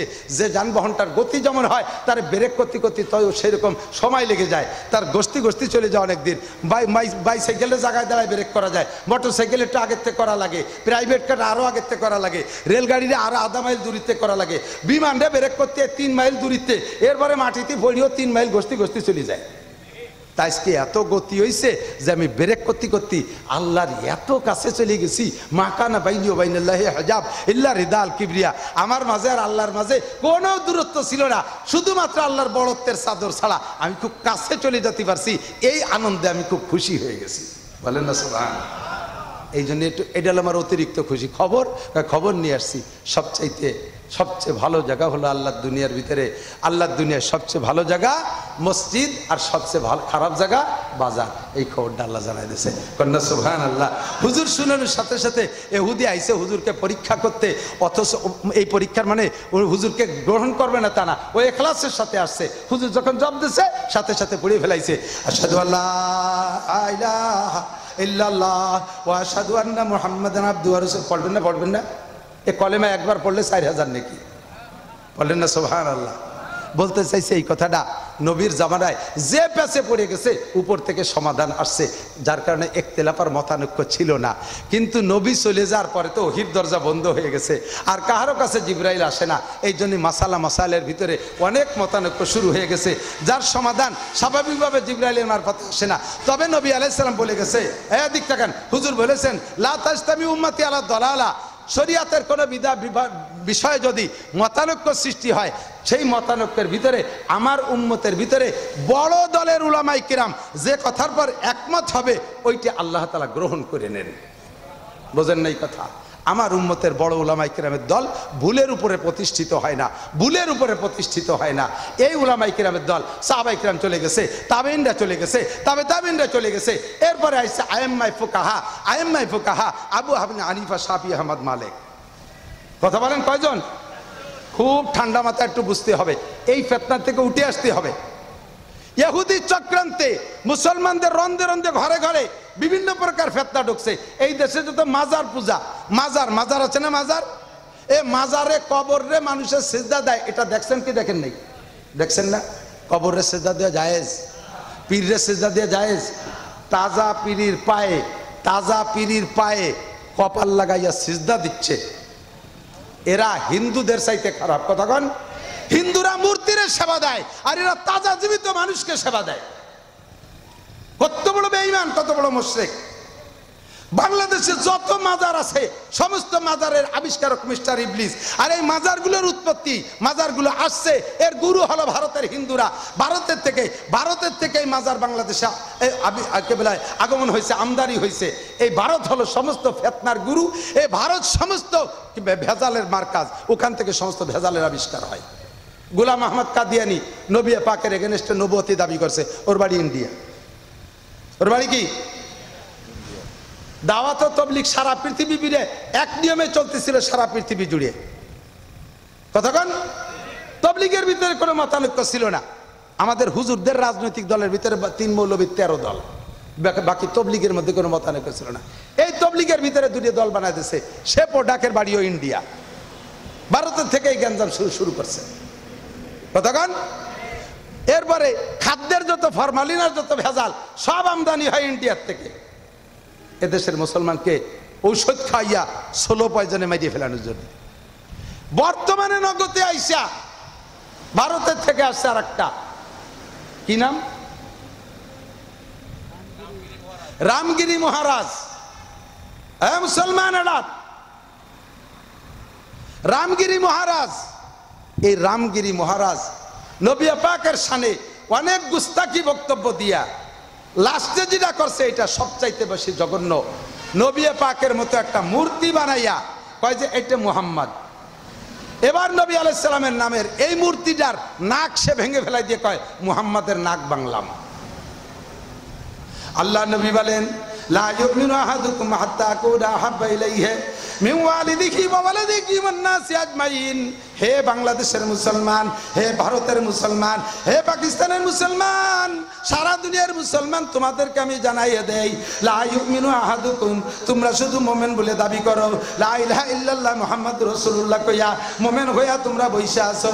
অতক্ষণ পর্যন্ত পাক্কা মুমিন হইতে পারবা না যতক্ষণ পর্যন্ত আমি মুহাম্মাদুর রাসূলুল্লাহকে তোমার জানের চাইতে, তোমার মালের চাইতে, তোমার আব্বার চাইতে, তোমার মায়ের চাইতে, তোমার ছেলের চাইতে, তোমার মেয়ের চাইতে, গোটা দুনিয়ার সব মানুষের চাইতে যতক্ষণ আমাকে ভালোবাসা দিতে না পারবা অতক্ষণ পর্যন্ত তুমি মুমিন হইতে পারবা না। জায়গায় বসে থেকে তুমি আশিক রাসূল দাবি করবা, জায়গায় বসে থেকে উম্মতে রাসূল দাবি করবা। তু কো যাবা সুন্নতে আহমদ কো যা বা মোহাম্মদ কা বুয়াদ নিসবত তুরা। আরে কলব में सूज नहीं, रूह में एहसास नहीं, कुछ भी पैगाम मोहम्मद का तुझे पास नहीं। অন্তরে জ্বালা নাই, আগাগোড়ায় সুন্নত নাই, মাথার মধ্যে সুন্নত নাই, শরীরের মধ্যে সুন্নত নাই, ঘরের মধ্যে সুন্নত নাই, কোনো জায়গায় সুন্নত নাই, অন্তরের ভিতরে জ্বালা নাই, বিশ্ব নবীর নাক ভাঙ্গে আর মুসলমান এই জায়গায় বসে বসে বিড়ি খাওয়ার চা খাও, নিজেদের রাজনীতি নিয়ে গল্প করো। 1 লক্ষ বঙ্গবন্ধুর চাইতে, কোটি কোটি বঙ্গবন্ধুর চাইতে আমার নবীর দাম কম না বেশি? আরে কথা কয় না কম না বেশি? বাংলাদেশের সমস্ত রাজনৈতিক দল রে, আল্লাহু আকবার, বিশ্বের সব রাজনৈতিক দল রে এক পাল্লায় রাখলে তাদের ওজন বেশি না আমার নবীর ওজন বেশি? একটু মুখে বলেন না কার ওজন বেশি? সারা দুনিয়ার সমস্ত পীর মাশায়েখ আলেম উলামাকে এক পাল্লায় উঠাই দিলে নবী তো দূরের কথা, আরে নবীর একটা লোমের সমান ওজন হবে না। কতক্ষণ টিকিরিং না? যেই নবীর রাস্তায় যে হাঁটলে রৌদ্রের তাপে নবীর কষ্ট হবে বিদায় অনায়াসে এক চাক মেঘ এসে নবীর মাথার উপরে ছায়া দিত।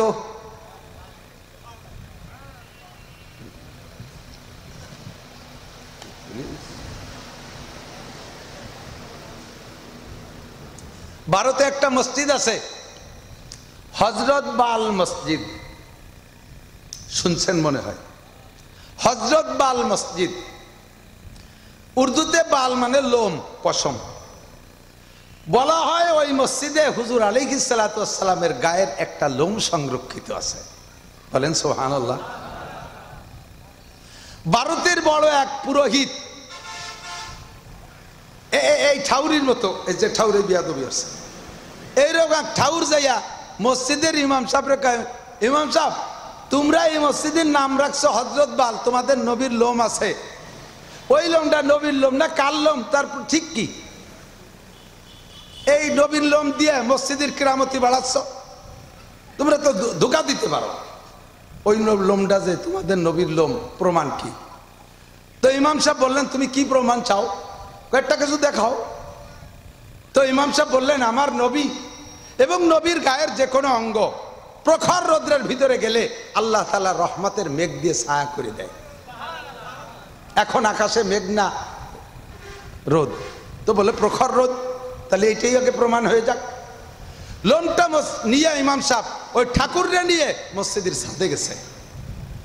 মসজিদের ছাদে গিয়ে আমি চৌমনি হুজুর রহমাতুল্লাহের কাছ থেকে, গহরডাঙ্গার আমার শাইখুল হাদিস চৌমনি হুজুরের কাছ থেকে শুনেছি, লোমটা নিয়ে মসজিদের ছাদে যাইয়া বক্সের থেকে লোমটা খুলছে, পরিষ্কার মেঘ, কি বলা হয়, রৌদ্রওয়ালা আকাশে হঠাৎ করে এক চাক মেঘ এসে মাথার উপরে দাঁড়িয়ে গেছে। ঠাকুর দেখে আশ্চর্য, আরে বলে যা কইছে তাই তো, এরপরে আর কি চাও? আমার নবীর দোহাই দিয়ে আল্লাহর কাছে আমরা বৃষ্টি চাইলে বৃষ্টি পাই, তাহলে বলো তো। তো ইমাম সাহেব বলেন আল্লাহ এটা যদি তোমার নবীর লোম হয়ে থাকে, এই লোমের বদৌলতে, লোমওয়ালার বদৌলতে তোমার রহমতের বৃষ্টি তুমি এই মেঘ থেকে বর্ষায়া দাও। মুষলধারে বৃষ্টি, দুইজনে দৌড়ে ভিজতে ভিজতে মসজিদে আসছে। ঠাকুর মসজিদে এসে কয় লা ইলাহা ইল্লাল্লাহ মুহাম্মাদুর রাসূলুল্লাহ সাল্লাল্লাহু আলাইহি ওয়াসাল্লাম। ও দোস্ত, আমার সেই নবীরে এই ভারত থেকে অপমান করবে, আর আপনি এই জায়গায় বসে বসে ঈদে মিলাদুন নবীর আনন্দ করবেন। একটা ঈদে মিলাদুন নবী পার্টি, যারা এই মাজার পার্টি, যারা সুন্নি বলে দাবি করে, এখন পর্যন্ত তাদের পক্ষ থেকে নবী পাকের শানে এই যে গুস্তাখ করেছে, এই গুস্তাখির জবাবে কোনো জায়গা মিটিং নাই, কোনো জায়গা মিছিল নাই, কোনো জায়গা সমাবেশ নাই, কোনো একটা বক্তব্য দিচ্ছে না। তারা শুধু জিলাপি খাইয়া চুপ করে বসে আছে। জিলাপি খাও উম্মত, দুধ খাওয়াল মজনু, তুমি গোস্ত দিয়া মজনু না। আল্লাহ, আমার নবীর শানে গুস্তাখ করবে।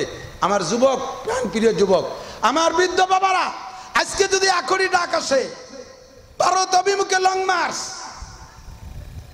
বিশ্ব নবীর সাথে যে বেয়াদবি করেছে তার ফাঁসির দাবিতে ইন্ডিয়া পর্যন্ত হেঁটে যেতে হবে, রাজি আছেন? কারা কারা রাজি? জীবনের শেষ বিন্দু রক্ত দিয়ে হলেও আমরা এর প্রতিবাদ জানাবো তো ইনশাআল্লাহ।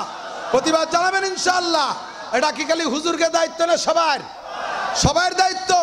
দলমত নির্বিশেষে লোহাগড়া উলামা পরিষদের পক্ষ থেকে 2-4 দিনের ভিতরে ইনশাআল্লাহ, 2-1 দিনের ভিতরে ইনশাআল্লাহ আমরা এই উপলক্ষে মানববন্ধন, এইভাবে সমাবেশ করব, প্রতিবাদ মিছিল করব। আমরা স্মারক দেব টিওনো সাহেবের কাছে। যাবেন তো ইনশাআল্লাহ? যাবেন তো ইনশাআল্লাহ? ঘরে বসে থাকলে নবী পাকের মোহাব্বতের এজহার হবে না। হুজুর বলে আমাকে ভালোবাসতে হবে তোমার আব্বার চেয়ে বেশি, তোমার মার চেয়ে বেশি। তোমার মায়ের ওসিলায় তুমি আসো নাই, মায়ের পেট দিয়ে পাঠাইছে, তোমার মাও তো জন্ম নিয়েছে সেই নবীর ওসিলায়, তোমার বাপের মাধ্যমে পাঠাইছে, ওসিলা সেই নবী। কাজেই তুমি আব্বা মার চাইতে নবীকে ভালোবাসতে হবে, নবীর সুন্নতকে মহব্বত করতে হবে, সুন্নত রাখতে হবে, সুন্নতের পাবন্দি করতে হবে। এই ফিতনার জামানায় চতুর্দিকে দেখেন ওখান থেকে ছাড়ছে এই ফিতনা। ইসরায়েলিরা কি করতেছে, আজকে কলিজায় নতুন করে আগুন লেগে গেছে। লেবাননের হিজবুল্লাহর নেতা হাসান নাসরুল্লাহ, বহুত বড় আলেম, হযরতুল আল্লাম শেখ হাসান নাসরুল্লাহ মুসলমানদের বর্তমান সময়ের একটা মেরুদণ্ড, আজকে তাকে শহীদ করে দিয়েছে। একটু বলবেন না, বলেন ইন্না লিল্লাহি ওয়া ইন্না ইলাইহি রাজিউন। মুসলমান মনোবল ভাঙ্গার জাতি না, ইনশাআল্লাহ পরবর্তীতে লিডার আছে, কিন্তু কত বড় কুচক্রী এভাবে বোমা মাইরা নেতাদেরকে শহীদ করে দিচ্ছে, হত্যা করে দিচ্ছে। এই মুহূর্তে মুসলমান আমরা শুধু মিলাদ পড়ি, আমরা শুধু চা খাই, আমরা নিজেদের দলবল নিয়ে সামনের দিকে বাড়ার চেষ্টা করতেছি। হয় বিএনপি হবে, নয় জামাত ইসলাম হবে, নয় খিলাফত মজলিস হবে, আবার আমলিগরা তলে তলে দল গঠন করতেছে, আবার আমলিগ আসবে। এই সমস্তগুলো টিকবে তো যদি ওই দিন থেকে, আর দিন না টিকলে তোমার কিছুই টিকবে না। ঠিক কি ঠিক না? দুনিয়া ধ্বংস হয়ে যাবে, দুনিয়া ধ্বংস হয়ে যাবে। মুসলমান বেরিয়ে পড়তে হবে। আপনাদেরকে আমি দাওয়াত দিয়ে যাচ্ছি, সম্ভব হলে যাবেন। বাংলাদেশের বিশ্বের যেখানে দাওয়াত পান যতক্ষণ সম্ভব হয় এখানে অ্যাটেন্ড করার চেষ্টা করবেন। আগামীকাল আমরা গোপালগঞ্জে এই উপলক্ষে সমাবেশ করব ইনশাআল্লাহ, মানববন্ধন হবে। আমরা ডিসি বরাবর স্মারক দেব যাতে এই খবর বিশ্বের কাছে পৌঁছে যায় যে বিশ্বনবীর অপমান সইবে না রে মুসলমান। একটা স্লোগান হবে না? বলেন বিশ্বনবীর অপমান। জবান বন্ধ করে বসে থাকবেন? বুড়ো মানুষ বলে পারতেছেন না, যেটুক পারেন বলবেন না? যুবকরা একেবারে কণ্ঠ ফাটানো আওয়াজ, বিশ্বনবীর অপমান, বিশ্বনবীর অপমান, বিশ্বনবীর শত্রুর দুই গালে, ভারতের ঠাকুরের দুই গালে, বিশ্বের মুসলিম এক হয়ে শুয়ে থাকলে তো হবে না, এক হয়ে বসে থাকলে হবে, এক হয়ে কিছু করতে হবে না? কি করতে হবে? জেহাদ করতে বলবেন, এক হও জেহাদ করো। বিশ্বের মুসলমান, বিশ্বের মুসলমান, নারায়ে তাকবীর। যাবেন তো ইনশাআল্লাহ? লোহাগাড়ার ডাকে যাবেন তো ইনশাআল্লাহ? ওলামায়ে কেরাম থাকবে, দলে দলে মিছিল নিয়ে যাবেন। আর যা বলার কোনোদিন কিছু বলি নেই। হিন্দু ভাইদের ধর্মীয় অনুভূতিতে আঘাত লাগে এমন কিছুই বলি না। আমরা আমাদের নিজেদের ভাষা নিয়ে আমাবস্যে তার হিন্দুকে কি কব? মুসলমান সুদ খায়, মুসলমান ঘুষ খায়, রাস্তার খোয়া খাইয়ে ফেলে, ব্রিজের পিস খাইয়ে ফেলে, কারেন্টের খাম্বা খাইয়ে ফেলে, বিজিএফ কাঠ পঙ্গু ভাতা খাইয়ে ফেলেনি তারা। কথা কর না কে? সুদখোর, ঘুষখোর, গাঁজাখোর, এবাখোর, ফেন্সিডিল, হিরোইন, জেনাখোর, একেবারে সমাজে এটা দাবানলের মতো ছড়িয়ে পড়ছে, সর্বস্তরে সব জায়গা ছড়িয়ে গেছে। ঠিক কি ঠিক না? মেয়েরা বেপর্দা করতেছে, মহিলারা হয়ে গেছে বড় বড় বক্তা। আপনাকে তুই কইছে নাকি জানি না, বড় বড় আল্লামা মহিলা, আহলে হাদিস মহিলা। মহিলারা বগল বইরে বইয়ে নিয়ে দেশে ছড়াই দিচ্ছে। ইমামকে চাকরি তার কায়দা নাই। ইমামরা স্বাভাবিকভাবে যে যা জানে তাই দিয়ে ইমামতি খাচ্ছে। তারা তো এই সমাজে এক অবস্থায় আছে যার কারণে ক্রিটিক্যালের মধ্যে মাথা দেয় না। এ মহিলা, পুরুষ, যুবকরা এরাই ছোটি ছোটি বই, মিস্টার জাকির নায়েকের বই, আর এই জাতীয় আহলে হাদিস যারা আছে, আব্দুর রাজ্জাক বিন ইউসুফ, তাদের বই একটু পড়িয়ে নতুন কিছু শিখে নতুন ধর্ম প্রচারের জন্য আদা দল খেয়ে নামছে, ক্রেডিট দেখায়। মসজিদে যে নামাজ পড়ে ঠ্যাং ভাগ করে দিয়ে ফাঁসের যে মুরব্বী থাকুক আর মকলেস থাকুক লাইথুতি লাইথুতি সরাই ফেলে। এই আমাকে আপনাকে নড়াল জেলার ভিতরে আছে পানিপাড়া এক গ্রাম, ছোট হয়ে যাচ্ছে পানিপাড়া, আমি জানি না ওই মসজিদ আগে মসজিদে গেছি নামাজ পড়তি, আমার ভাষা যে দাঁড়াইছে সে খালি আমার পাও দিয়ে নাই তুই, আমি একটু সরি, আমি জোর জায়গায় কম হয়ে যাচ্ছে। পরে টের পাইছি যে ওই ফাঁকা হয়ে দাঁড়ায়। শেষে আমি সরা শুরু করলাম, দেই তোর সেগায় কটটুক কুল হয়, তোর ঠ্যাং কটটুক ফাঁক হয় দেই নিয়ে আমি মসজিদিতে নামিয়ে যাবো দরকার। যাইয়ে জোর একটা আমিন কইলে সবাই জানে যে, বুঝতে পারে যে ইনি এখন নামাজ পড়া, উনি এখন নামাজ পড়ে। আমিন। জিজ্ঞেস করছি সেদিনকে একজন নব আহলে হাদিস রে, আগে হানাফি মাযহাবের ছিল, ইদানিং আহলে হাদিস হয়েছে। তা আমি বললাম, এই আপনারা বোঝেন বোঝেন বোঝেন, এদিক তাকান। তুমি আগে তো হানাফি ছিলে, আমাকে সাথে এই নামাজ কালাম পড়তে, এদানিং সেই নামাজ ছাড়িয়ে দিয়ে এই নামাজ ধরলে, এবার ফতোয়া দাও। আমাকে আগে তুমি যে আগের নামাজগুলো পড়ছো ওগুলো কি হইছে কি হই নেই? যদি না হয়ে থাকে তাহলে সেই নামাজগুলো আবার কাজা ভর্তি হবে। কথা কন, তা কি ভরো? কয় না, তা পড়ি না। তো এইবার ফতোয়া দাও, এই আমরা হানাফি মাযহাবের যে নামাজ পড়ি এ নামাজ কি হয় কি হয় না বলো? কাকা তা জিজ্ঞেস করছেন কে? কয় কও আগে কও, হয় কি হয় না? কয় যে হয় নামাজ। তা নামাজ যদি হয় তা তুই ছাড়লি কে? নামাজ হইলে তুই ছাড়লি কে? ছাড়িয়ে নতুন একটা এনে মসজিদের ভিতরে হজবজল সৃষ্টি করিস কে? এই হজবরল কেন সৃষ্টি করিস? আর যদি কই যে হয় না, বল, হয়তো বলবি যে হয় না। যদি কইস হয় না, তাহলে যদি হয় না তাহলে হানাফি মাযহাবের ইমাম সাহেব মসজিদে নামাজ পড়ায়, তুই তার পিছনে নামাজ পড়িস কিভাবে? ইমামের যদি নামাজ না হয় তো তোর নামাজ হয় কি রে? কথা কি বোঝেন নাই? যদি হয় নামাজ ইমামের তাহলে তুই কেন ছাড়লি? আর যদি না হয় তাহলে সেই ইমামের পিছনে নামাজ পড়িস, তোরই তো হয় না, তাই সে একতেদা করিস কে? পারলি যা, সামনে যা। আবাল গাতির গরু সুরকিরা ছুদ্দরি ভর্তি পারো না, চটি বই দিহন বগলের নিয়ে বার হয়েছে। ভয় লাগতেছে মহিলা, এ মহিলারা বাড়ি বাড়ি যাইয়া এ বিটিকে ভিতরে তশকিল করতেছে। আপা তারাবির নামাজ কয় রিকাত পড়ে? কয় যে ক্যা 20 রিকাত। আমাকে সদস্য পড়ছে, আমাকে হাটাজারির হুজুর, আমাকে হান্নান হুজুর, মিরাজ হুজুর, আমাকে দেশের সব হুজুর 20 রিকাত। আমরা 20 রিকাত পড়ি। মহিলা মুফতি সাহেব উনি দেখে 20 রিকাত থাকলেই পড়েন। 20 রিকাত তো কোনো জায়গা নাই। কোনো জায়গা নাই মানে কোন জায়গা নাই? কয় মূল কিতাব হলো বুখারী শরীফ। এই বুখারী শরীফ আমি নিয়ে আইছি, বগল ভরে বুখারী শরীফ। এই দেন বগল ভরা সব বুখারী। কত বুখারী? কয় আমি 60 খেন নিয়ে আইছি বুখারী। কি কয়? সেদিন দিন শুনলাম নাসির সাহেব বলে গেল, আব্দুল হান্নান সাহেব, তারপরে মিরাজ সাহেব বলে গেল, তারপরে মাসুম বিল্লাহ সাহেব বলে বুখারী শরীফ এত মোটা যার একখানের গায়ে 7-8 কেজি ওজন। 7-8 কেজি ওজন তুমি 60 খান বগলের নিয়েছো বিটি মানুষ। তোমার বুখারী সাইজ কি? এই যে 6 পাতার বুখারী। ওর মধ্যে জামেলার হাদিস কটা গুছাইয়া একটা কিতাব ছোট্ট রিসালা বানাইয়া অনুবাদ দেখে লিখে আইলে তাই দিয়ে 6 পাতার বুখারী বগল ভরিয়ে দিয়েছে।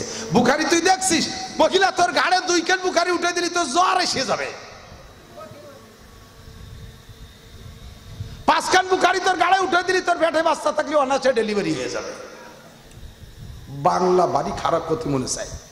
দেশ বইরে হুজুর, হুজুররাও আজ পারে না, বিটিরা বাড়াইছে দাঁড়ে দাঁড়ে। আর তালিমি হালকা বানায়, তালিমি হালকা বানাইয়া মেয়েদেরকে বসে বসে এ ধোঁকা দিচ্ছে। এগুলো সবগুলো দাজ্জালি ফেতনা, দাজ্জালি ফেতনা। সাবধান থাকবেন আমার মা বোনরা, সাবধান থাকবেন।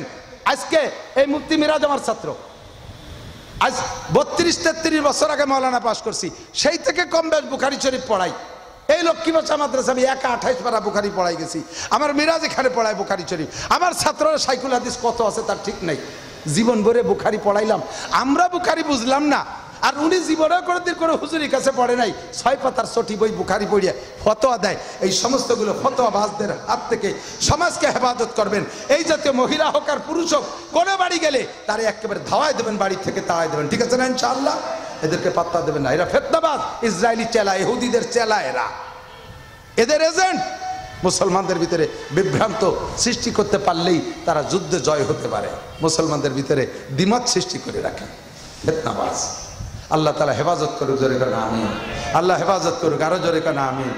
আল্লাহু আকবার। হুজুর বলেন সাতারাউনা বাদি ইখতিলাফান কাসীরা, আমার পরে অনেক মতানৈক্য দেখবা। সাহাবায়ে কিরাম বলে হুজুর এত মতানৈক্যর ভিতর দিয়ে উম্মতে সহি মনে করে আমল করবে কোনটাকে?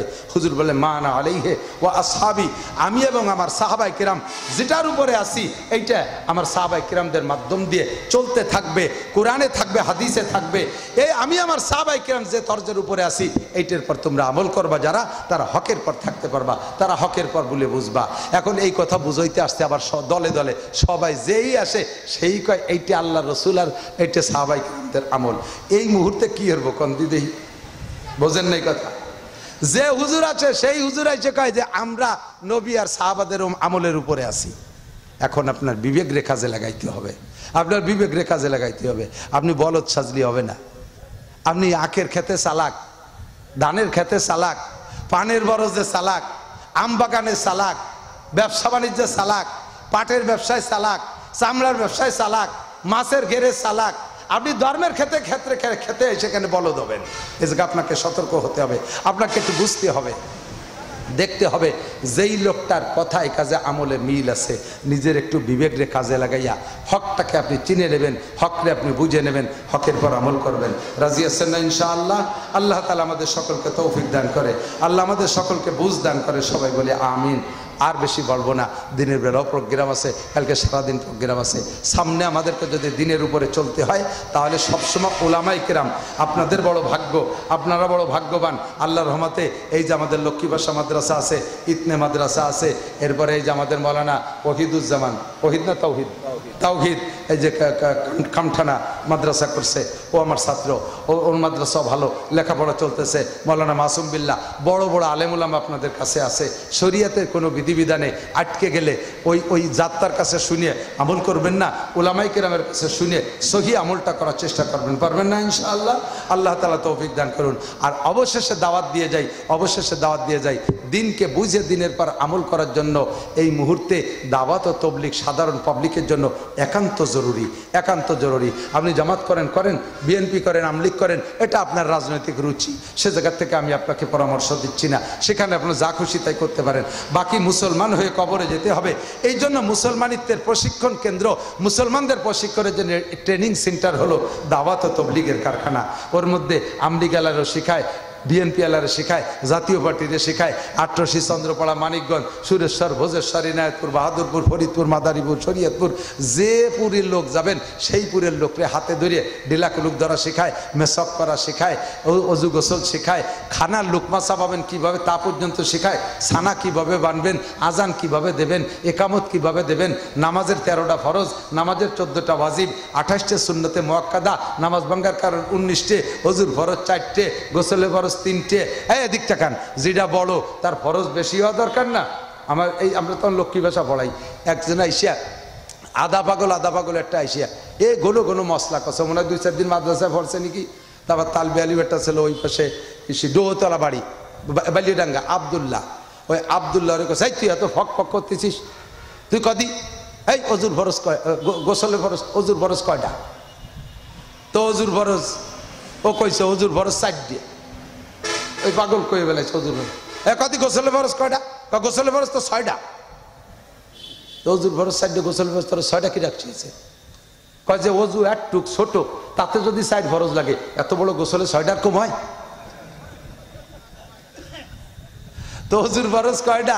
গোসল বড় হলেও ফরজ একটা কম, 3টে। কথা কন তবলিগ আলারা বড় সুন্দর কয়, বলো তো গোসলের ফরজ কয়টি? কয় 3টি। কি কি? 1 নম্বরে গরম পানি, 2 নম্বরে সাবানদানি, 3 নম্বরে গামছাখানি। গরম পানি, সাবানদানি, গামছাখানি, এই তো আর গোসলের ফরজ না। গোসলের ফরজ আপনাকে শিখতে হবে। অজু ভাঙ্গার কারণ কয়টা? 7টা। কইতে পারবেন? ইন্টারভিউ নেব? সবাই পারবেন না। অজু ভাঙ্গার কারণ 7টা।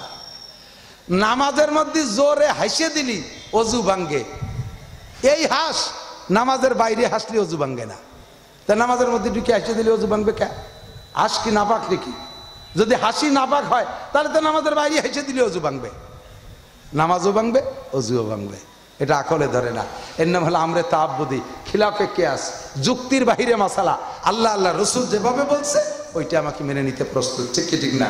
এখন এই সবগুলো আপনাকে সুন্দর করে হাতে ধরে শিক্ষা দেওয়ার জায়গা হলো দাওয়াত ও তবলিগের কারখানা। ওখানে একটু সময় দেন। আল্লাহ তাআলা আমাদের সকলকে তবলিগে যাইয়া দিন শিখে দিনের পর চলার তৌফিক দান করে, সবাই বলেন আমিন। আর অল্প একটু রাজনীতি করি, এদিক তাকান, অল্প একটু রাজনীতি করি। শেষমেশ আমরা আওয়ামী লীগের ক্ষমতা, রাজনীতি, দেশ চালানো দেখছি না, সমালোচনা করতেছি না, সমালোচনা করতেছি না। উন্ডা যেভাবে চালাইছে ভালো চালাইছে। যে মানুষের শুকর আদায় করতে পারে না সে আল্লাহরও শুকর আদায় করতে পারে না। কালনার খিয়াঘাটে এই বাসতে ওয়াজ করে আইসা রাত 12টার দিকে আইসি, আসার সাথে সাথে ফেরিতেও উঠে গেছি, এর মধ্যে কুয়াশায় গাং সাদা হয়ে গেছে। ওই ফেরির উপরে গাড়ির মধ্যে বসা, পরের দিন বেলা 9টার সময় পার হয়েছি। আর এখন আর দিন রাত নাই, চলে যাওয়া যায়, কি সুন্দর। একটুক তো বলা লাগে, এরকম যা করছে সেগুলোর প্রশংসা করি, বাকি আরো যেগুলো করছে তাও আমরা জানি। যে কোনো ভাবে তাদেরকে বিদায় হয়ে গেছে, চলে গেছে। এর আগে বিএনপিরও দেখছি না, এখন বলতে বাধ্য কোন চাষি বা কম সালুন খার জম, কি বলেন? তারাও কত ভালো ছিল, তাদের ভোটগুলো কাটিয়ে বিএনপি আমলিগরে দিয়ে নির্বাচনে আমলিগরে জয় করেছিল, বিএনপির সমর্থকরা ভোট দিয়েছিল। তাহলে ভালো মন্দ সব আমাকে দেখা হয়ে গেছে। আপাতত আমরা নিউট্রাল আছি, বর্তমানে কোনো সরকার নেই। দোয়া করি আল্লাহ তাআলা ভালো একটা নির্বাচন দিক। একটা বার, অনলি একটা বার আমরা কোরআনের শাসন দেখতে চাই। এতে কি একমত? বলি কেমন মনে হয় কন্ত দেই? আমলিগ যারা আছেন, বিএনপি যারা আছেন, তারাও বলেন কোরআনের শাসন হলে কি আপনার ক্ষতি হবে? ভালো হবে কি না? যদি ভালো হবে না মন্দ হবে তা তো বুঝি না, কারণ দেই নেই তো করে দিন। একবার না দেখি না, একবার অন টেস্ট। তবে যদি একবার দেখেন ইনশাআল্লাহ ফল এমন পাবেন আফগানিস্তানের মুসলমানরা যেভাবে পাচ্ছে। বলে থাকি মাঝে মাঝে, আফগানিস্তানের মাত্র 2 বছর চলে তালেবানদের শাসনকাল, সারা পৃথিবীর ভিতরে তাদের টাকার মান হয়ে গেছে রোল নাম্বার 3। আমেরিকার ডলারের চাইতে আফগানের টাকার দাম বেশি হয়ে গেছে। কন্যা আলহামদুলিল্লাহ। এরপরে কি হয়েছে জানেন? সেই আফগানের জমি, ওই জমিতে এই তালেবানরা আসার আগে যেই আনার গাছ লাগানো ছিল, আনার গাছ, ডালিম গাছ, সেই গাছই রয়েছে, গাছ পাল্টাই নেই। আগে ওই গাছের ডালিম 1 কেজি হতে 4 লাগতো, 4 ডালিমই 1 কেজি। সেই গাছই রয়েছে, শুধু শাসন ব্যবস্থা পাল্টে গেছে। এখন 1 ডালিমই 1 কেজি, 1.5 কেজি, 2 কেজি হয়। শাসন ব্যবস্থা কোরআনী শাসন। মেয়েদের পর্দা করাচ্ছে, পশ্চিমে খাটাস দিয়ে চোখ টাটাচ্ছে, তাই নিয়ে সমালোচনা করে। রাস্তাঘাটে জাতি পারতেছে না, পার্কে জাতি পারতেছে না, একটু মোহাব্বতের সাথে একটু জেনা করবে তা করতে পারতেছে না। দাতালের দল ছুলে ফেলা দিতে হবে বাড়িয়ে কতক্ষণ ঢুকে দেখ আফগানিস্তানে। সিলি 40 বছর 20 বছর ছেলে রাশিয়ানরা তারা মারি খেয়ে গেছে। 20 বছর ন্যাটো বাহিনী, পরনের কাপড় নিয়ে জাতি পারিস নেই, অস্ত্র ফস্ত্র ফেলাই খেয়ে গেছিস। আর আফগানের দিকে আঙ্গুল চড়ার ক্ষমতা নাই। মোল্লারা ধরছে তো কায়দা মতো ধরছে, এবং জনগণ মোল্লাদের শাসনের সুফল অনুভব করতেছে। কাজেই তারা জীবন দিয়ে আফগানকে রক্ষা করবে। এটা হলো কোরআনী শাসন। আমরা একটাবার একটু দেখতে চাই, বলেন আমিন। তবে আপনাদের কাছে আমি দোয়া চাই, আল্লাহ যেন 3 মৌলবী 13 দল নয়, সব মৌলবী মিলে এক দল হোক, বলেন না আমিন। তাহলে ভোট দেবেন না? আমি মৌলবীকে কই আছি, গুড়ার মৌলবী যারা, আমি তো অত গুড়ার না, আমি তো পাতার মাথার কুনার এক কুনাও না। তো গুড়ার মৌলবীকে কাছে বলি সবসময়, যদি বসার সুযোগ পাই, এত বড় সুযোগ ছেড়ে দিলে কিয়ামতে আল্লাহর কাছে জবাব দিতে হবে। আওয়ামী লীগ আর কি জবাব দেবে, বিএনপি আর কি জবাব দেবে, সবচেয়ে জবাব হুজুরকে দিতে হবে। এই সুযোগ পাইতে কেন ছাড়িয়ে দিলে? যার যার পদ, যার যার মর্যাদা, যার যার সভাপতিত্ব, যার যার মহাসচিব পদ ধরে রাখবা, আবার তুমি এক হবা তা হবে না। ছেড়ে দাও, আমার কোনো পদের দরকার নাই, আগে ইসলামী হুকুমত কায়েম হোক। কথা কোন ঠিক না? আমরা হুজুররা আপনাদের কাছে দোয়া চাই, আল্লাহ যেন এই দোয়াটা কবুল করে নেয়, বলেন আমিন। এই দোয়াটা কবুল করে নেয়, সবাই বলেন আমিন। মাহফিল তো আর মেলা এবছর তো শুরুই করলেন, তাই না শোনা? এখনও তার মেলা মাহফিল হয়ে যায় নেই। এই যুবকরা উলামায়ে কিরাম হুজুরকে কি আছে, ইমামকে বেতনের অবস্থা কি কন? বাংলাদেশের সবচাইতে নিচু মানের বেতন পায় হুজুররা, তার ভিতরে নড়াইল জেলা সবচেয়ে কম। একজন হুজুরির বেতন 6,000 8,000 টাকা। এ জামানায় 6-8 টাকায় বাইচে তা তো দূরের কথা, গুটি খানিক সাল মাইয়ে নিয়ে মরতিও এসে বেশি লাগে। একক তো মরলি যদি 5-6 জন হয় ফ্যামিলিতে, 8,000 টাকায় মরা হবে। কাফনের কাপড়, চালির বাস, সাবান সুটা কিনে টিনে একক তো মরা হবে সবাই। এই নিচু মানের চাকরি করে হুজুররা, অথচ হুজুরদের বেতন হওয়া দরকার ছিল বাংলাদেশ প্রেসিডেন্ট, বাংলাদেশ প্রধান উপদেষ্টার যে সম্মানী ভাতা আছে তার চাইতে বেশি বেতন হতে হবে প্রত্যেক মসজিদের ইমামের। ঠিক খুব কম কইছে রে আল্লাহ, কারণ নিজেকে টাকা দেওয়া লাগবে না বলে এই জায়গা ঠিক করলো না। হুজুররা ফ্রি নামাজ পড়াবে, এক হুজুরে বেতন নেবে না। কথা বলেন? এবার ঠিক একটু বাড়ছে, পয়সা দেওয়া লাগতেছে না বলে ঠিক। হুজুরদের বেতন কেন বেশি? এদিক টাকান, আমি চেহারা দেখে বুঝি। যে কেউ জিজ্ঞেস করলে আলহামদুলিল্লাহ ফেল করবেন, শুদ্ধ করে পড়তে পারবেন না। তা আপনার কেরাত যদি অশুদ্ধ হয় নামাজ হচ্ছে না, ভালো করে বুঝে নেন, নড়বেন না। কেরাত যদি অশুদ্ধ হয় নামাজ হচ্ছে না। আপনার এই অশুদ্ধ নামাজ পড়লে নামাজ না পড়লেও যেমন 2,88,00,000 কি বলা হয় 80 হুক বা 230,40,00,000 বছর জাহান্নাম এক ওয়াক্তের বিনিময়ে, নামাজ না পড়লে অশুদ্ধ কিরাত দিয়ে নামাজ পড়লেও ওই পরিমাণ জাহান্নাম। আপনি 1 সেকেন্ডও নামাজের বিনিময়ে জান্নাত পাবেন না, কারণ আপনার কিরাত অশুদ্ধ, নামাজ ওই নেই। তাহলে আপনাকে এক ওয়াক্ত নামাজে 230,40,00,000 বছর জাহান্নামের জেল থেকে ইমাম সাহেব শুদ্ধ কিরাত দিয়ে নামাজ পড়াইয়া বাঁচাইয়া দিল। এত বড় পরম বন্ধু যে এত বিশাল কোটি কোটি বছর জাহান্নাম থেকে বাঁচাই দিল, তারে আপনার কি দেওয়া উচিত? আপনার ভিটে বাড়ি বেচিয়ে তারে ইমামের বেতন দেওয়া উচিত। সে জায়গায় ইমামের বেতন 10 টাকা, 15 টাকা, 20 টাকা, তাই বছরের পর বছর বাকি। এক জায়গা দেখি মসজিদের ভাষে এই কলা গাছ লাগাইয়া ওই গেট বানাইয়া আলখাতা লেখা, মানুষ যাচ্ছে খাচ্ছে বেরোচ্ছে, যাচ্ছে খাচ্ছে বেরোচ্ছে। আমি বলি মসজিদের ভাষে দোকান দিয়ে কি দেয় আলখাতা করে? কয় যে না, ইমাম সাহেবের বেতন বাহি পড়ছে বলে আলখাতা দিছে।